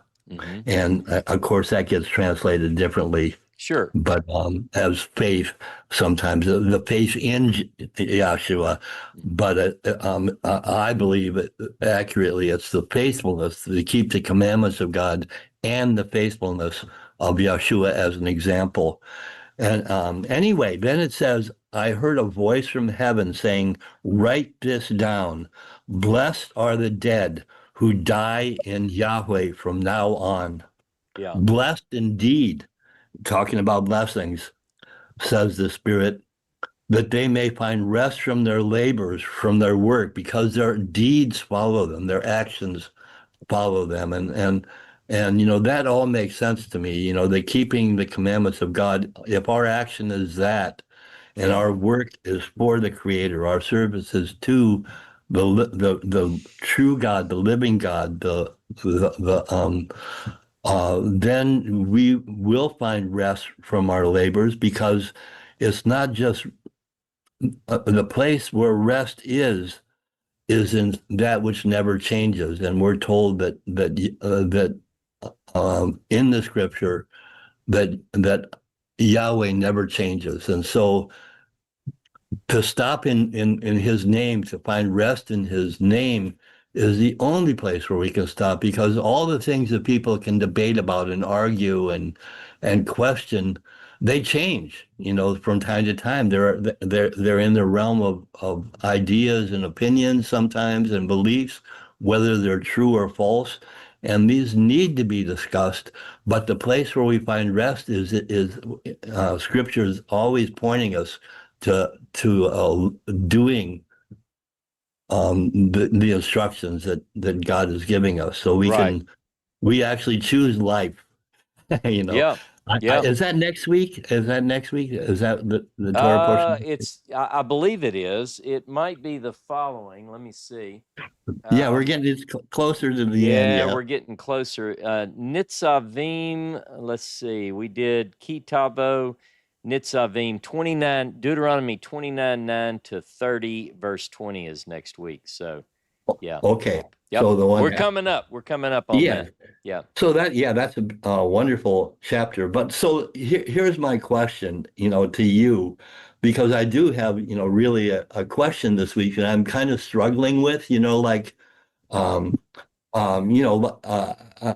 like to think in the way of Jacob, in chapter 12 of Hosea, where he struggled with the angel, the messenger, and so that's with this thing about the Levi and the Levites, and because one book that I think is really, really powerful in the scripture and in the Christian Bibles, it's the last book of prophecy in the Bible, Malachi, which was probably written between the visits of Nehemiah, to Jerusalem, is what I kind of like to think that's true. But the idea of the Levites and Levi, and it's kind of like I'm kind of struggling to understand that, and I'm wondering if you have a class that you did focusing on the book of Malachi. Not the entire book. I have not done a work through the book of Malachi. I've spent time where I've brought in various passages from Malachi, but to your question directly, no, I've not done a complete study on Malachi. But if I did, by the way, I would probably focus on several books together. Malachi I would associate, like you mentioned, Nehemiah. I would focus on some of that as well. Yeah, because the name of whoever wrote that book may not be Malachi. Yeah, it could have been one of the. Let me add too that I'll be starting my new series very soon, and some of the passages in Malachi are going to be in the opening class of my new session, particularly "Behold my messenger." Like it's gonna kick off. I know, I can tell you that. So we're going to deal with Malachi chapter 3 in particular, and then we'll build the case for who this messenger is and what is the message, not only there, but at the end of Malachi 3:22, 23 in Hebrew, Malachi 4:4 in English Bibles, Christian Bibles. So I think there's going to be quite a bit coming from Malachi and those passages. So. Yeah, because it's really I mean, the more deeper I go into it, it's really profound. It deals with in a way it deals with offerings, as in terms of food and diet, and it talks about offering a blemished animal, but also that we're supposed to be without blemish, and so it's got levels of meaning that are just profound, and it seems to me that these were, even though this was written,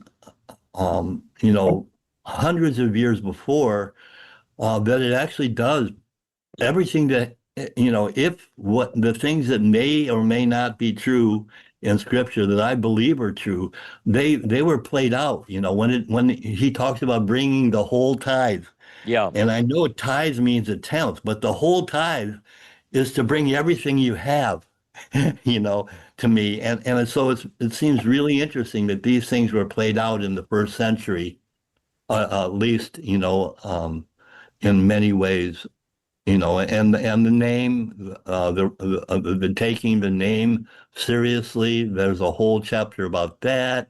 And if Oh, I'm a yeah, it's a father, you know, fascinating book, definitely. Yeah. yes, and but so that my thing that I'm trying to work out is because, you know, so are the Levites good or are they bad, or are there good Levites and bad Levites, and what about the covenant of Levi? You know, that that's again, that's an emphasis in the book of second chapter of the book of Malachi, that this is really serious, you know, to take my Yeah. name serious and in strong, very strong language. And so the covenant of Levi, I have always, I believe that message is really important.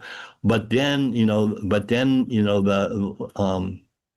yeah, there's I'm struggling with this, and so I hoping to be blessed, you know, in Well, that struggle, like Jacob was yeah, blessed. I think you're going to really like the upcoming class, and for a lot of reasons. I mean, I want to say that mainly not because of me, but because of the message.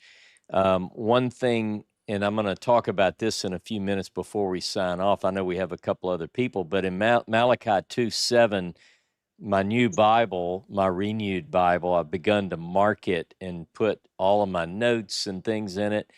And one thing that I marked just this week is Malachi 2:7.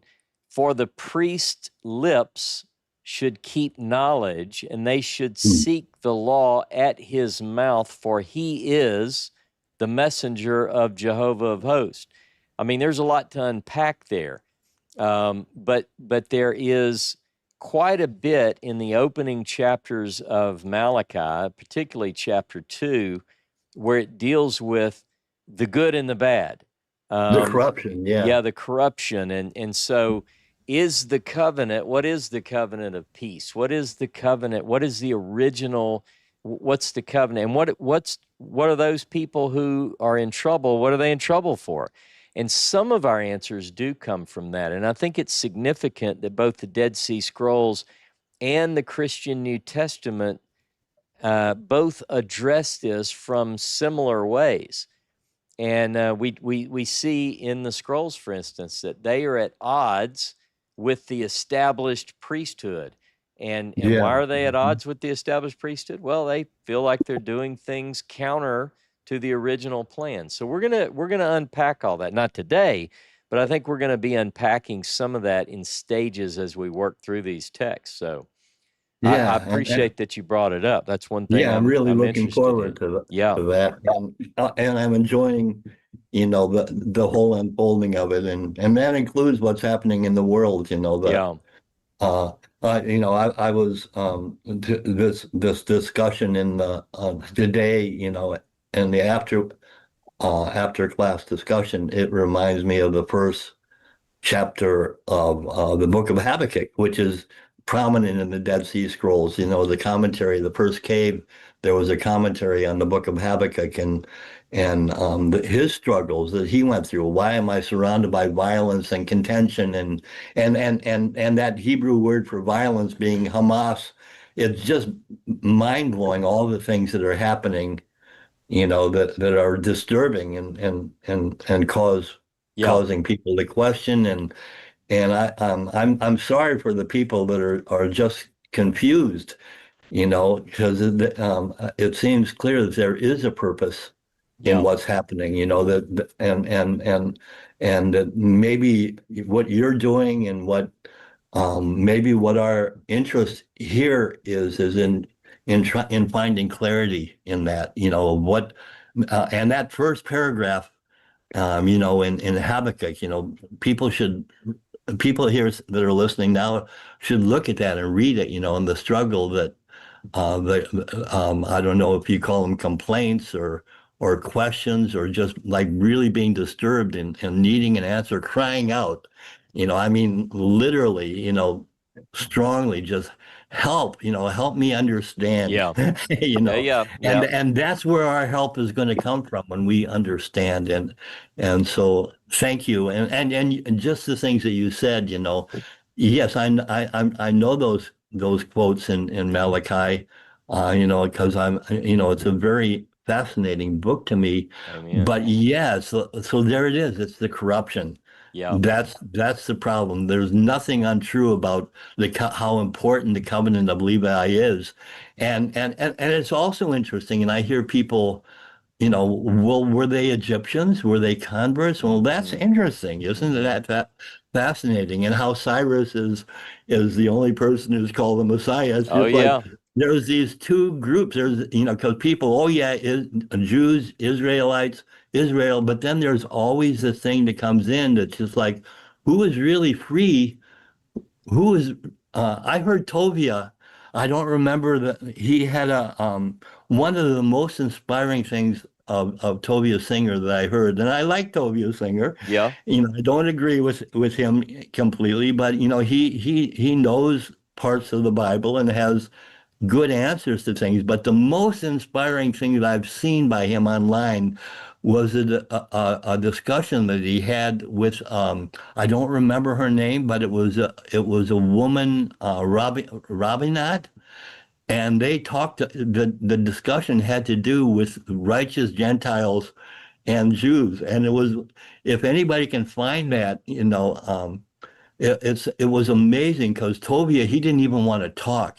He just listened. Yeah. This woman, what she said was so profound about, and then Tovia's response, it's like something you don't usually hear, Right. but that the righteous Gentiles have an opportunity that Jews don't have, because they have to Yeah. follow all of these rules, whether they understand them or not.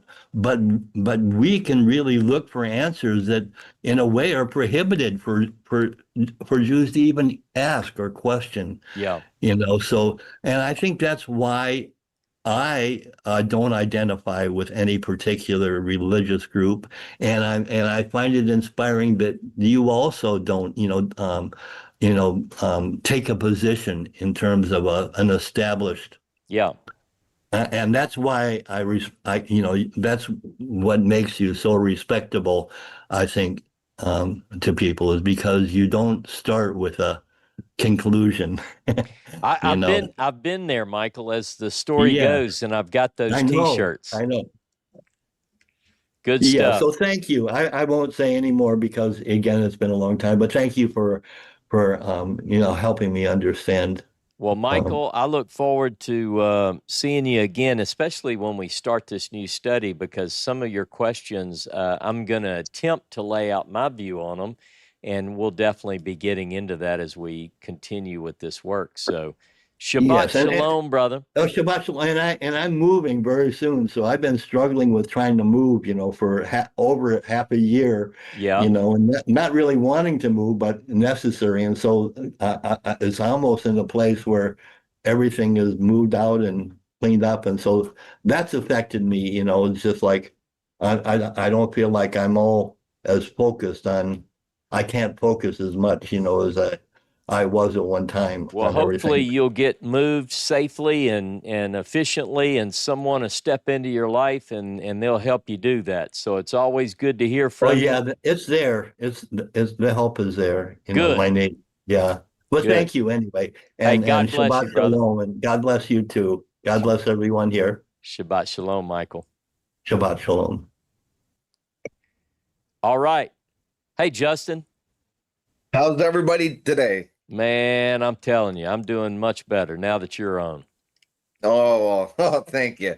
To my lovely wife, I don't know if she's still watching. All the chores will be done There you go. after Shabbat is over. That's all right. I guess I just had 2 points. One a little bit more of a statement on the tragedy. But on today's lesson, I think I'm more. I guess it's not a question slash statement. I'm wondering if I guess I'm in the camp that I would have the Levites as a tribe, But Right. instead of maybe instead of being promised land or all this, they were kind of maybe promised the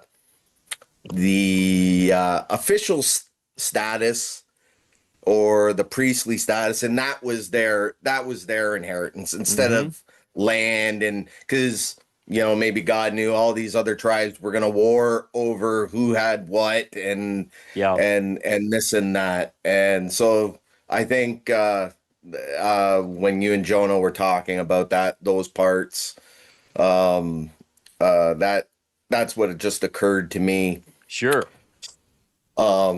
I don't know if that makes any sense to you No, or not. it really does. And look, from a biblical perspective, we get, particularly in the patriarchal narratives, Genesis 30 is a big example. I mean, here you've got Levi is one of the sons of Israel.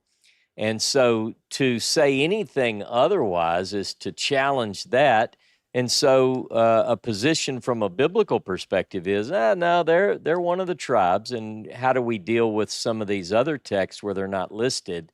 And one answer is sort of the view that Jonah has really looked at and other scholars have put forward. So I get it. Yeah.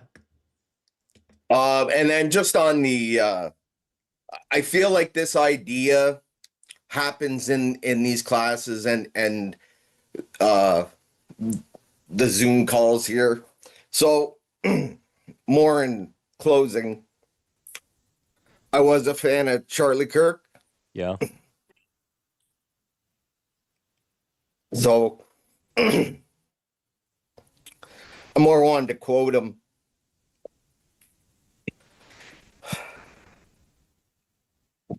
Because I think it applies to the world.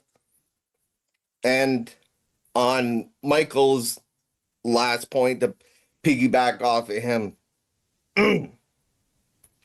when people stop talking, really bad stuff starts. When marriages stop talking, divorce happens.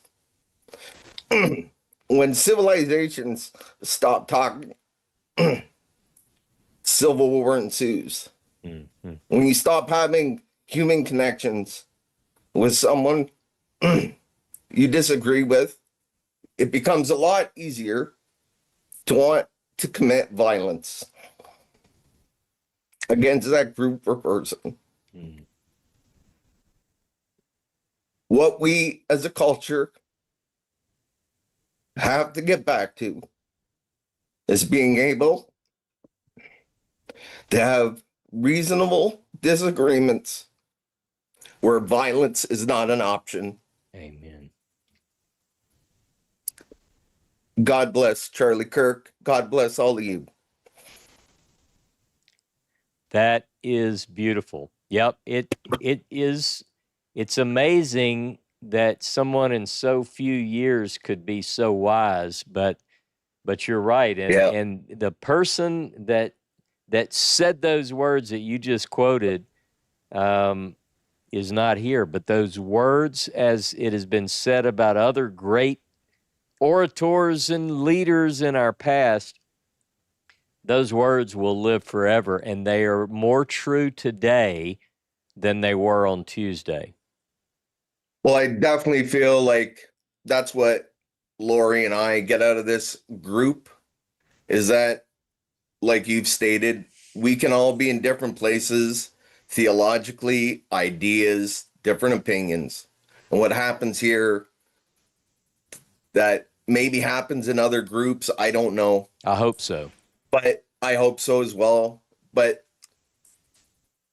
the rest of the people could take lessons for all the love and kindness here. And we can have different ideas, and we don't have to get all squirrely up in the head. It's all right. It's all right. And you have to be able to be willing to be offended, because that's how ideas change. Yeah. And I think that's what Charlie was trying to do. So people should, and to Dr. Tabor earlier, people should watch Charlie and Bill Maher have their discussion, because whether you agree with either of them fully, and there's lots of stuff I disagree with Bill Maher on, Yeah. and I disagree with some stuff that Charlie talks about. Yeah. But it's one thing that I think the rest of the world looks to your country as well. Being in Canada, it's similar but not quite the same. Yeah. Is the freedom of speech, and with nothing else, no ideas change. Mm-hmm. So it's the most important constitutional right that you guys have, and the rest of the world needs to just adopt that theory and talk things out and stop warring with one another, because we can read biblically, we've killed for thousands of years, and we're no further along. Yeah. But if we started talking, we probably could make some headway here and learn to give and take a little bit. And, you can have all the gold in the world and all the property that you want, but if you got nobody to share it with, you're just on the moon by yourself. Yeah. So, well, I think you're right, and I think everybody here. And this is why what we're doing today and every week is so important, I think, because look, I'm done. I've been arrogant before and thought I had everything figured out. And I have in my life, I don't know, maybe 50 times I've had it all figured out, only to learn that I didn't have it all figured out. And so I'm now finally reaching the place where I can honestly say I don't have it all figured out. And you know what? If we begin to talk about these things, I've read the best scholars in the world. Like, I really believe I've read some of the material, and some of you have as well. And, the ones that I love the best are the ones who say they don't have it figured out either.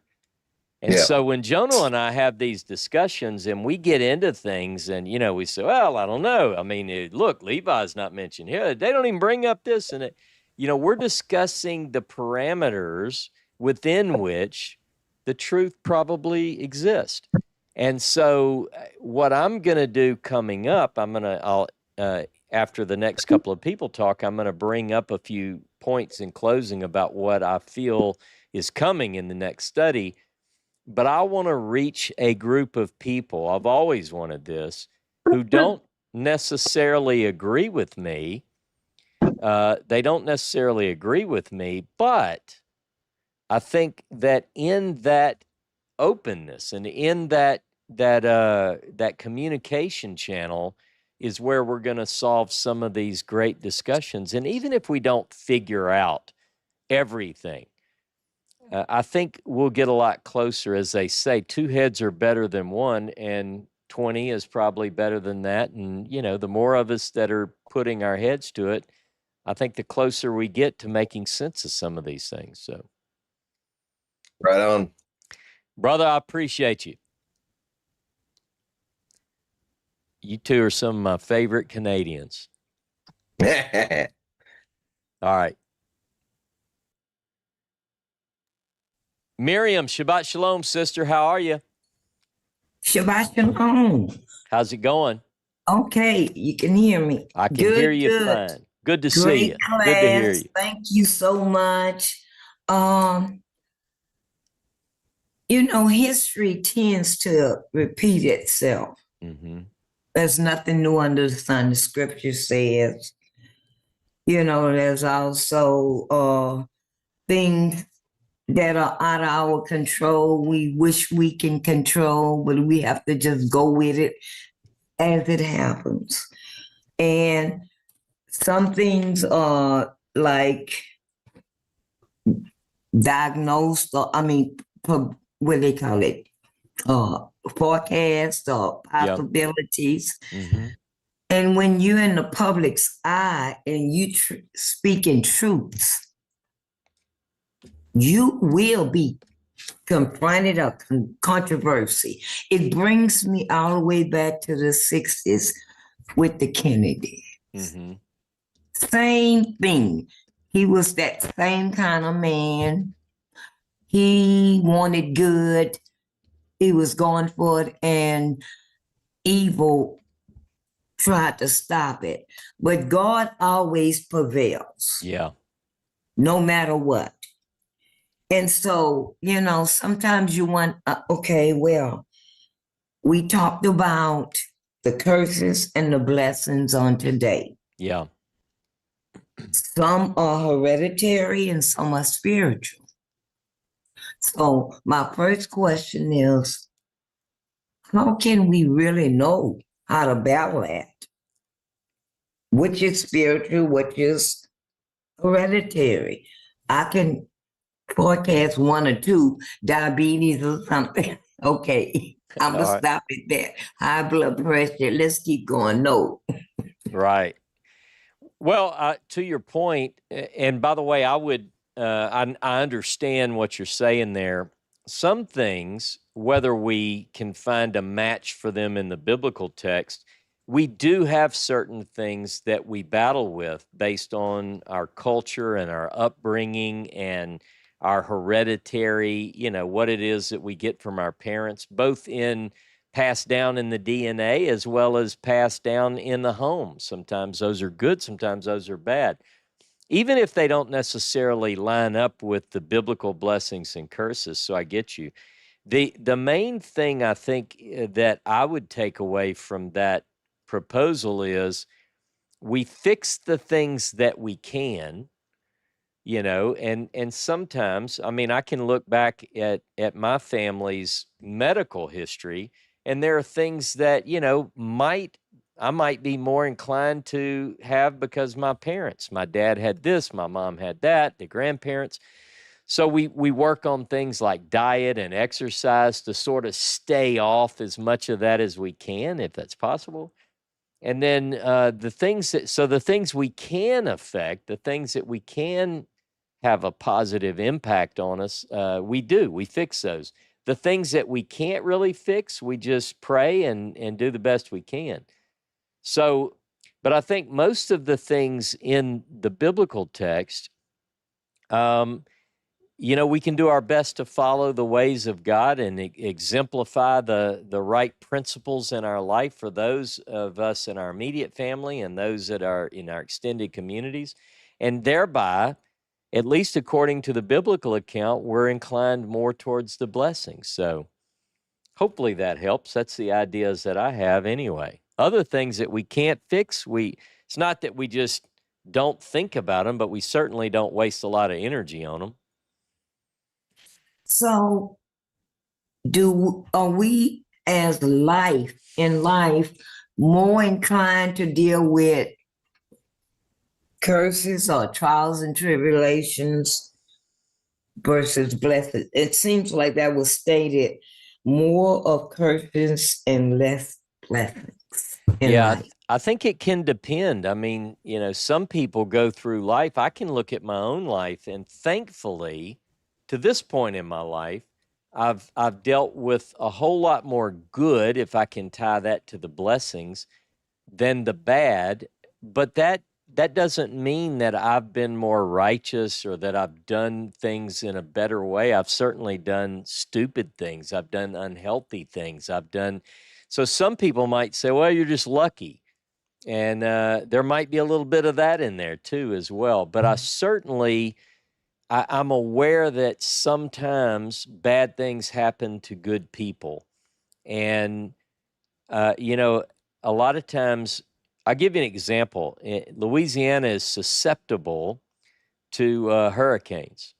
And Yes, Texas. you as well. We're from the same neck of the woods, as we say. So you and I are familiar with this thing about hurricanes. And so I see a lot of people when the storm is coming and we say, Dear Lord, in our prayers, please don't let that hurricane go up the Mississippi River, because that would be really bad for the people of our state. And So I know in the past when some people wake up and say a hurricane steers to Texas or, somewhere east of us, we say, woo, thank God the Lord answered our prayer. Well, you're like, well, the people in Texas were praying too. So, Amen. what I want to say about sometimes people will look at the good, and I think it's always good to thank God that we've been, I guess, cleared of some of the bad around us.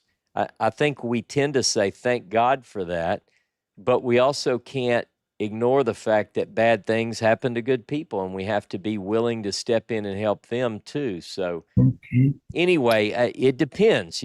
Sometimes we see, in fact, we see good things happen to bad people. The old adage that there's a story in rabbinic literature where a person, I'm sorry, I don't have this reference off the top of my head, but this person says, why is it that good things happen to bad people, right? A lot of us want to focus on why do bad things happen to good people.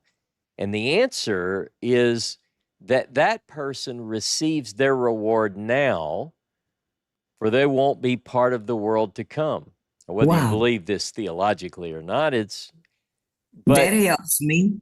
But then sometimes good people don't receive the good that they think is due them based on their obedience, right? I mean, people say, well, I'm trying to live my life a good way and I treat people nicely and I don't take my neighbor's things and I don't kill or steal or whatever. But why am I poor? Why do I drive a beat up truck? Why, we have all these questions. And the same answer is that in the world to come, again, this theologically, whether you believe it, you'll receive the good that you don't get in this life. So sometimes, even if whether that's true or not, it might be comforting for some.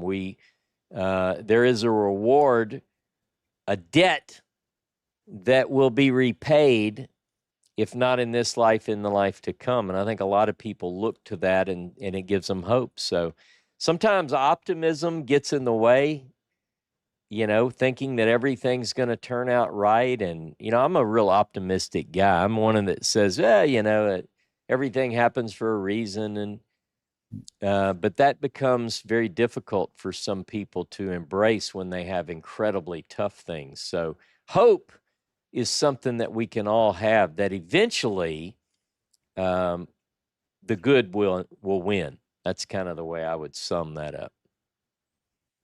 Now, one more question. Okay. The word coney came up earlier, and I'm running from the kitchen to get coffee. Second, shouldn't have had. Okay.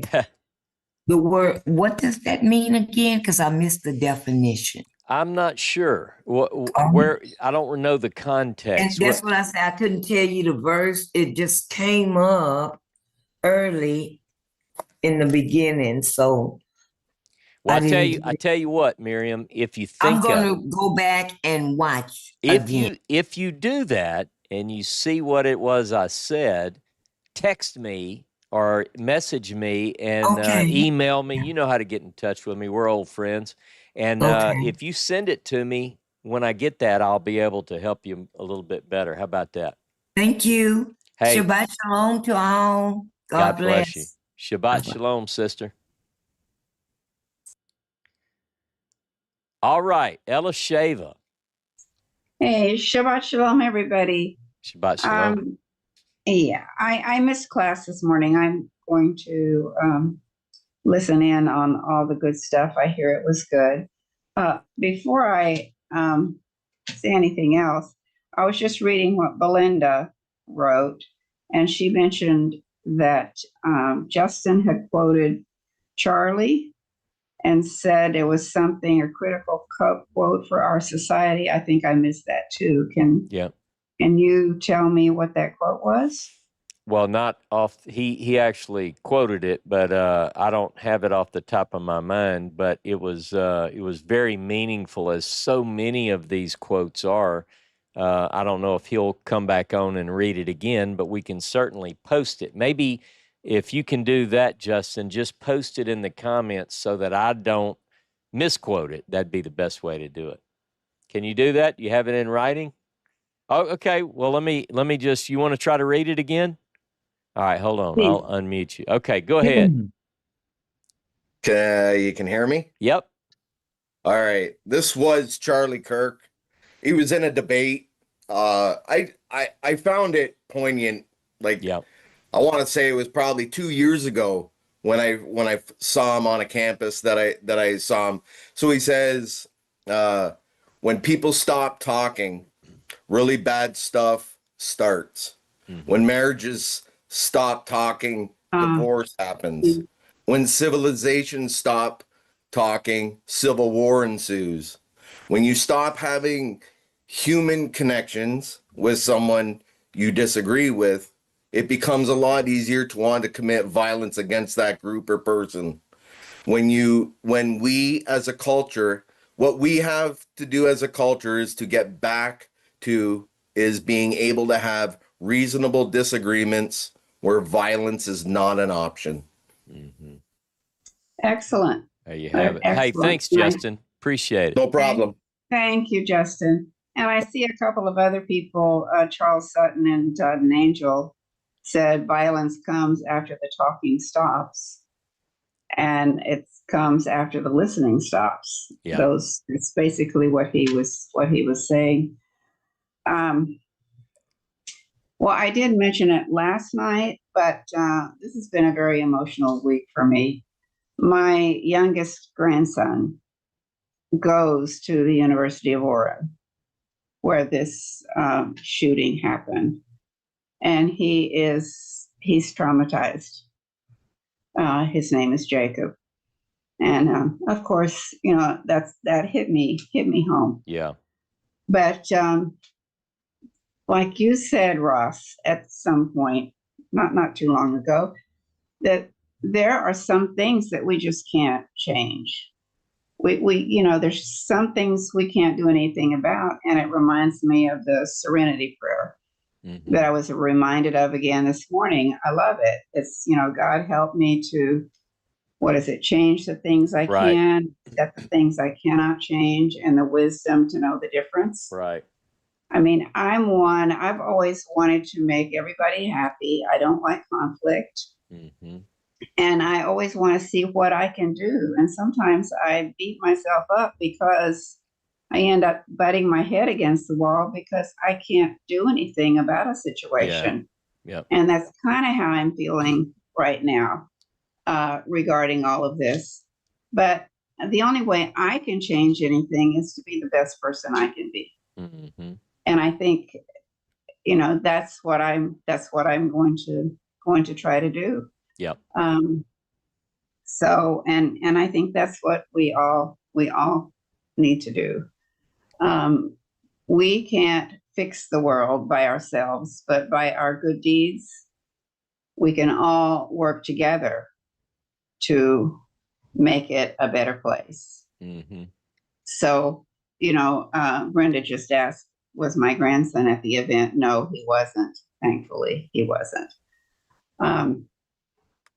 But and another thing, this is a little personal, but I just wanted to share it. And this is about accepting the things I cannot change. Roger died 3 years ago, this coming Thursday on the 18th. There's nothing I can do about that. I can't change it. I just have to accept it. So today, instead of listening in to Torah class, I went with my daughter, Amy, whose 36-year-old daughter died last summer, a year ago. She's a good person. Why do good things happen to bad things happen to good people? Anyway, I went with her to a butterfly release event, which was absolutely beautiful. We all got butterflies and we released them and watched them, being freed up from their cocoon, their tight little place that they were in. And anyway, it was just really rather remarkable and miraculous. And I'm kind of choked up, and that's probably all I can say. But I am going to remember that going into this week and going through the 18th, which actually in Hebrew 18 means chai, which is life, and choose life, continue to choose life. Beautiful. And to try to reach out to other people to see if I can help to make their lives better instead of focusing on my own pain. Beautiful way to address it. And I'm glad you got to do that. And I hope that the rest of your Sabbath and the rest of your week is one filled with good memories. Yes, it will be. I know it will. And my daughter Amy just sent me some videos, which are beautiful. So good. Anyway, Baruch Hashem, praise Jehovah. Beautiful. Thank you. And thank you for letting me share.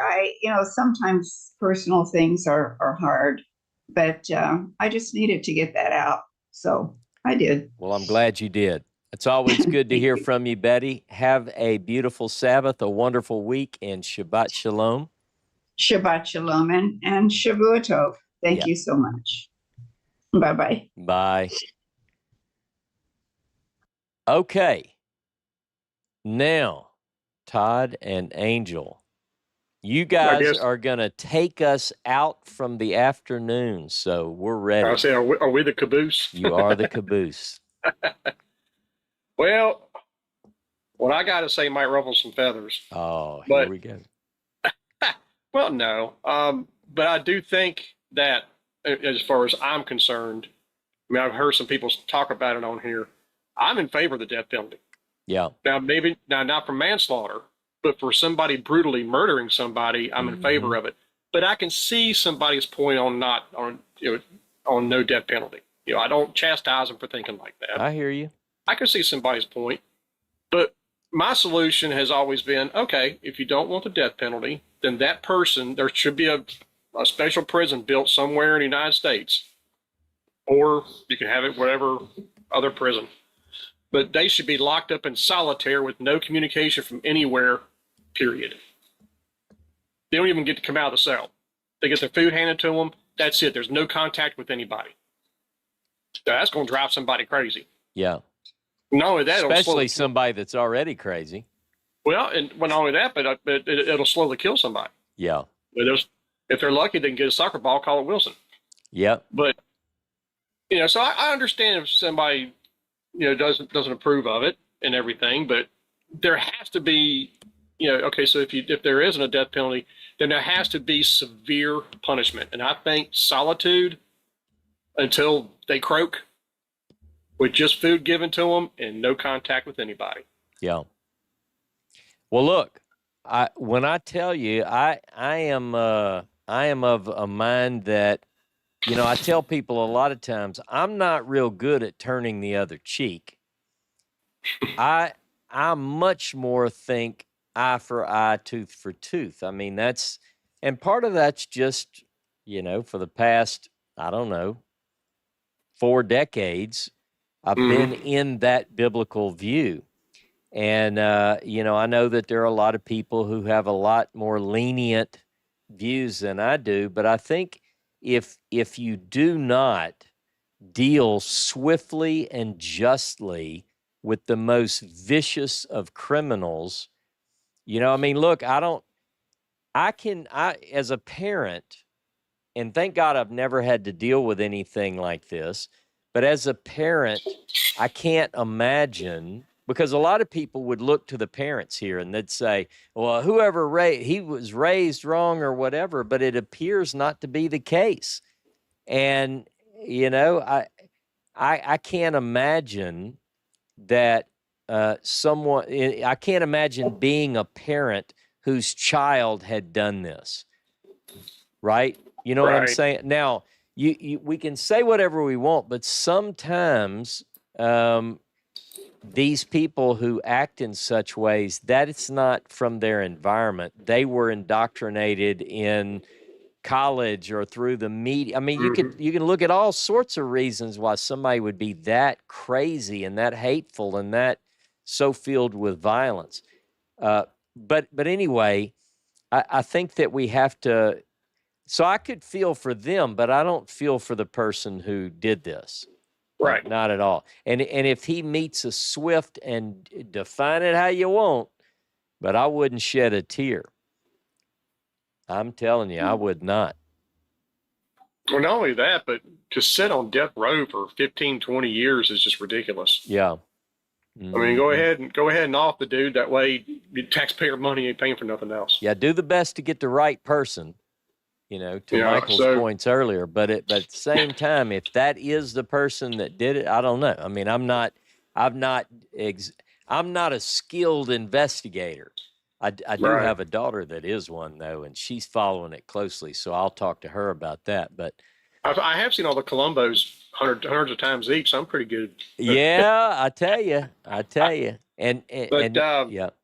if you think about it, and another note, by having the death penalty, how many killings do you think that has actually stopped? Because the person thinks, oh, I don't want to inject or die or something like that. Just let the person go. Mm-hmm. Yeah, I mean, there's no way of knowing. But how many killings have been stopped because of the death penalty? Yeah. Because that person doesn't want to go through that. Yeah, in the ancient world, when you walked down the street and there was a big pile of rocks and maybe one flip-flop sticking out, if somebody said, what did that person do? They said, well, that person did such and such. And you're like, well, I don't want to do that. Yeah. So there's certainly, now, arguments against that view are plenteous, I know. But I've been working on me for a long time, and other people have too. I'm not at the place where hopefully I'm finished yet, but I have been incredibly moved this week in ways that I didn't think were possible in a situation where I didn't know this person. And again, I don't necessarily agree with everything, but like Justin said, there are things that this young man said that I've learned since he was killed that really hit me hard. They really, really hit me hard. And I think we have lost in some ways, potentially, who knows what he could have been. A lot of people are saying this young man could have been president one day and so forth. But the only positive that I have come to kind of grab hold of is I think that movement that he started, which was only catapulted by his killing, that movement is going to inspire and encourage some people who are going to do far more. Like how do we say, hate can't conquer hate. Right. And look, I believe me, I've had some rough thoughts this week and expressed them to myself and a few close people around me. But I tell you, I think the inspiration that comes from his work is going to just reverberate through the world. I think it's going to echo for generations. Mm-hmm. It's inspired me. I agree with that. Because like I said, I don't downplay somebody who doesn't believe in the death penalty. Because I'm like, okay, fine. Yeah. But to me, well, one, not having a death penalty, and then number two, leaving them on the dole for 15, 20 years before you even do it. Yeah. The family, those who walk in the faith, I'm sure they forgive the person, for doing what they did, but they still want closure. Yeah, see, I'm not good at all that stuff yet. I know some of y'all are maybe further down the path than I am, but and plus, like what was said a little while ago, violence starts when the listening stops. Yeah. Well, I guess I'm kind of the perfect example of that because the guy who owns the company where I work at, you look up micromanage in the dictionary, there's his picture. Yeah. And he won't listen. He's never swung a hammer in the field, but he's going to tell you how to do your job. And I know I'm sure the you've type. been there. I'm sure you've been there. And so when, he'll come to me, say, hey, how do we do this right here? Because I've ran big jobs. Right. And I said, well, this is how, but I want to do it like this. But you can't do it like that. Right. Otherwise, it'll take 3 times as long to do it. And it's going to look like crap. Right. So it has to be done. I'll draw the pictures for us as well, but I want it done this way. And when that happens, that's when the cynical side comes in with me. Yeah. Because now I'm angry. But I'm going to do it responsibly. I mean, I don't call the dude a moron, nothing like that. I mean, I have come close to hiding words like that, which just goes right over his head. And because I'm pretty good at manipulating them. She's kind of taught me a little bit how to manipulate people that are. I hear you. She's looking at you funny. What was it you called him? He's narcissist. Narcissist. Yeah.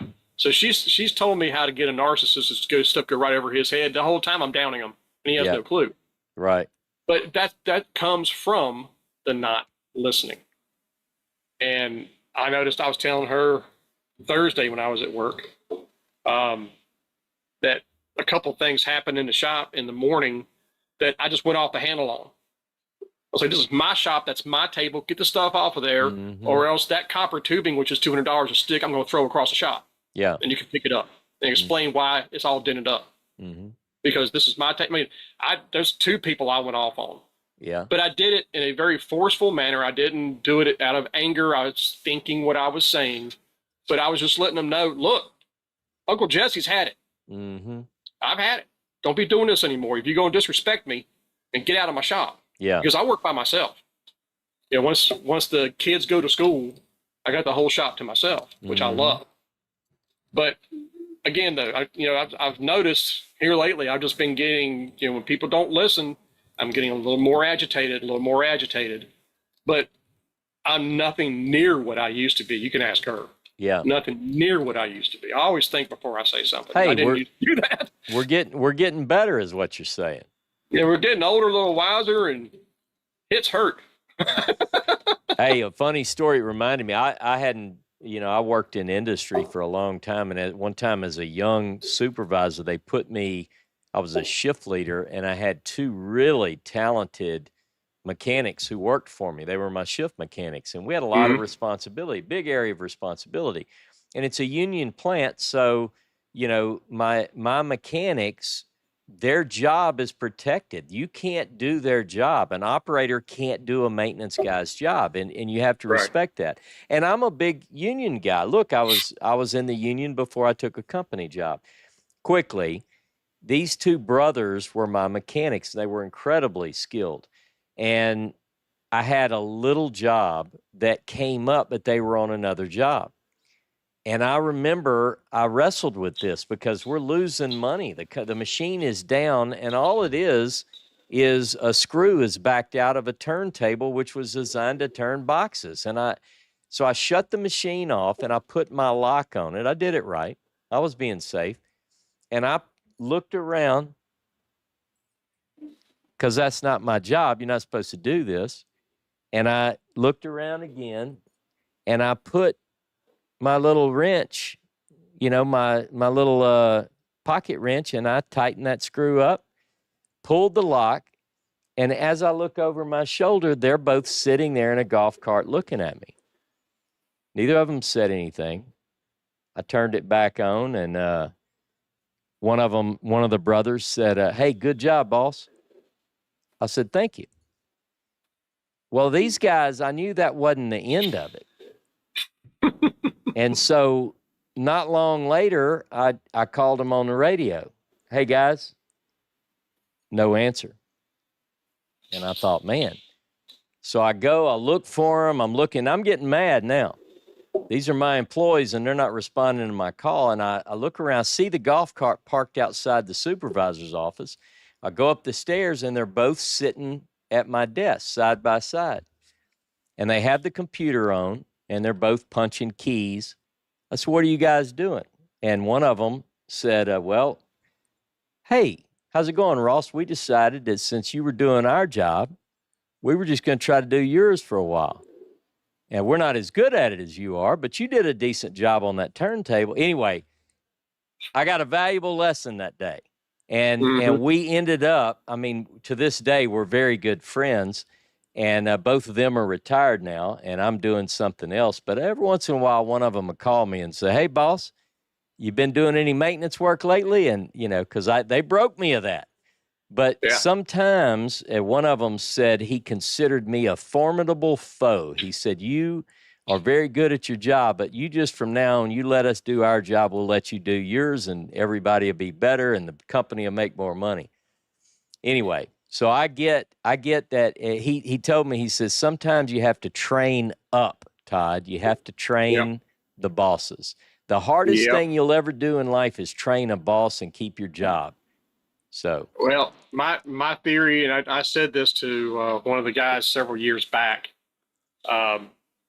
He was wanting, one of the superintendents was wanting him to learn the computer break that I operate. mm-hmm. And the guy was a friend of mine. I mean, he was out in the field, and they made him a superintendent as well. And I just told him, I said, "Joe, I'm sorry, buddy, I don't train bosses." Yeah, yeah. Because I did that once before, getting snookered into it, and the guy ended up being a warehouse manager after I taught him. And that I vowed right there, I'll never do that again. Right. I don't care what somebody asks me, because I'm the opposite of you. I don't like unions. You don't like what? With, unions. Okay, I got you. Especially I with me being especially with me being a sheet metal mechanic. Most of us around where I live at are independent businesses. Yeah. That have just a handful of employees here and there, and they're not union. And I know all the dark sides of union too, so I get you. Yeah. I hear you. And not saying that it's bad. I just don't, I don't believe in paying somebody money to make decisions for me. Yeah. But at the same time, this is also several years ago. But one of the owners was ticked off about people not showing up for work and this, that, and the other. It was their fault for letting them do it. And finally, one of them just said, "If it keeps up like this, I'm just going to let the union in here." Yeah. And I looked at him. I said, "As soon as you do that, that big rollaway toolbox I get sitting back there, plus me, is out the door. Because I'm not going to have that." Yeah. He goes, "Well, why not? It's more money." I said, "You don't see it." Yeah. They get it. You don't see it. I mean, $35 an hour. Okay, well, $35 an hour. But the thing is, by the time you clear everything, it'd be like 20. Well, I'm going to quote Paul for you. I'm going to misquote him, but I have been in those places where I made good money and in places where I don't make good money, and in all ways. How does he put it? So I have seen, and I've seen the benefits and the negative side of things. Yeah. Look, we've talked about everything today, from the state of culture in our United States to biblical passages, the blessings, the curses. We've talked about hoping for the best in a bad situation and the benefits and the bad things of unions and the work environment.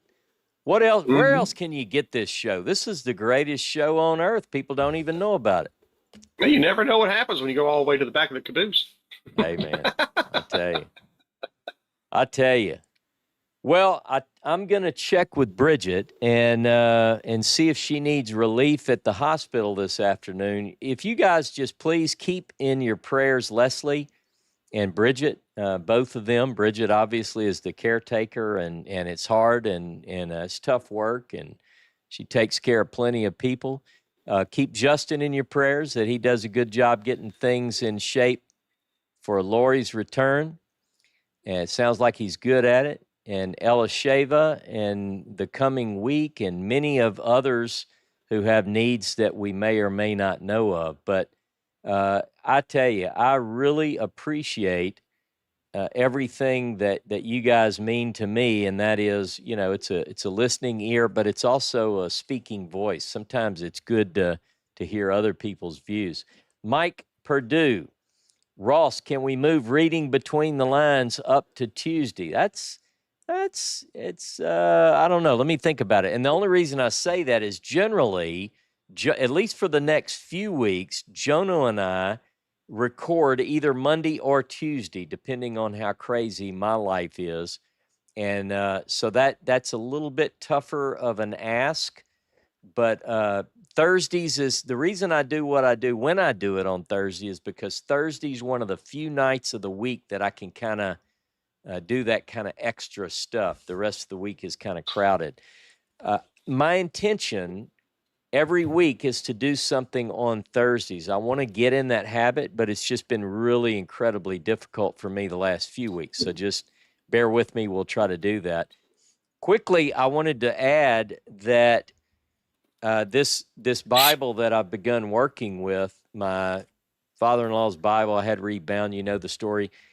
This is the first Bible in a long time that I've personalized like I used to do, where I go through and mark my verses very neatly. And something about that is connecting me to the Bible in ways that I haven't felt disconnected in a long, this, T-H-I-S, disconnected in a long time. And it's all being brought together for this series that's coming up. And I'm not trying to oversell it. You know, the goal is always to undersell, overachieve, right? But I can tell you, I'm incredibly moved as I work through these texts, Hebrew Bible and New Testament texts, things that I haven't looked at in decades.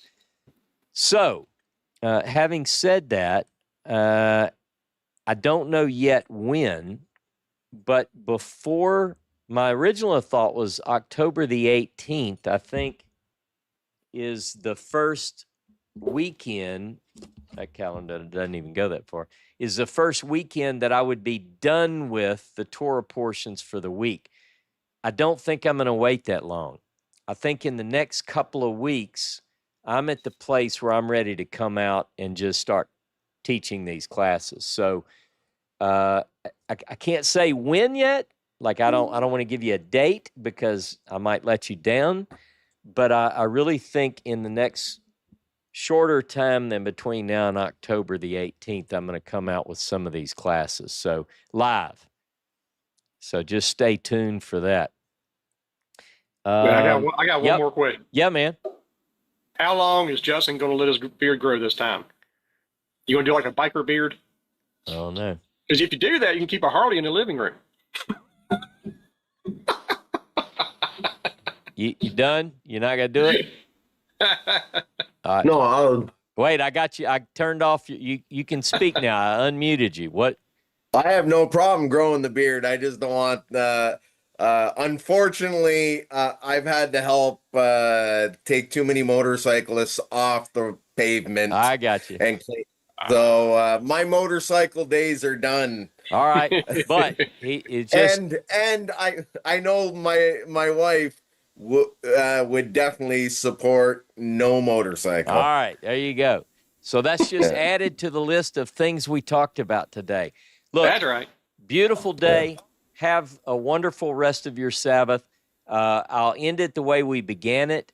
Whether you agree with Charlie or not, whether you find a place of harmony with his views and your views, let's look for opportunities to do good in the world, to stand for the right things, and to champion the convictions that we see as being very beneficial for society today. I think we've got our work cut out for us. I think the world is troubled, and if we can't be the ones to bring light into the world, then who's going to do it? And I think it's very important that we at least try. And we've got big shoes to fill because a lot of great people have started the race, and for whatever reason, they were cut short. So whether you're the person you look up to as a biblical figure or someone in your family who did good in the world, look for a way to advance the good for those around them. Somebody said earlier in the talk, we can't fix the world, but there's a thing that I heard a long time ago. Sometimes we don't really have to fix the world, but we might be able to fix one person's world. So think about that. I can't fix the world, but maybe I can fix one person's world in some small way. Have a beautiful Sabbath. Shabbat Shalom, Shavua Tov. Until next time, have a blessed day.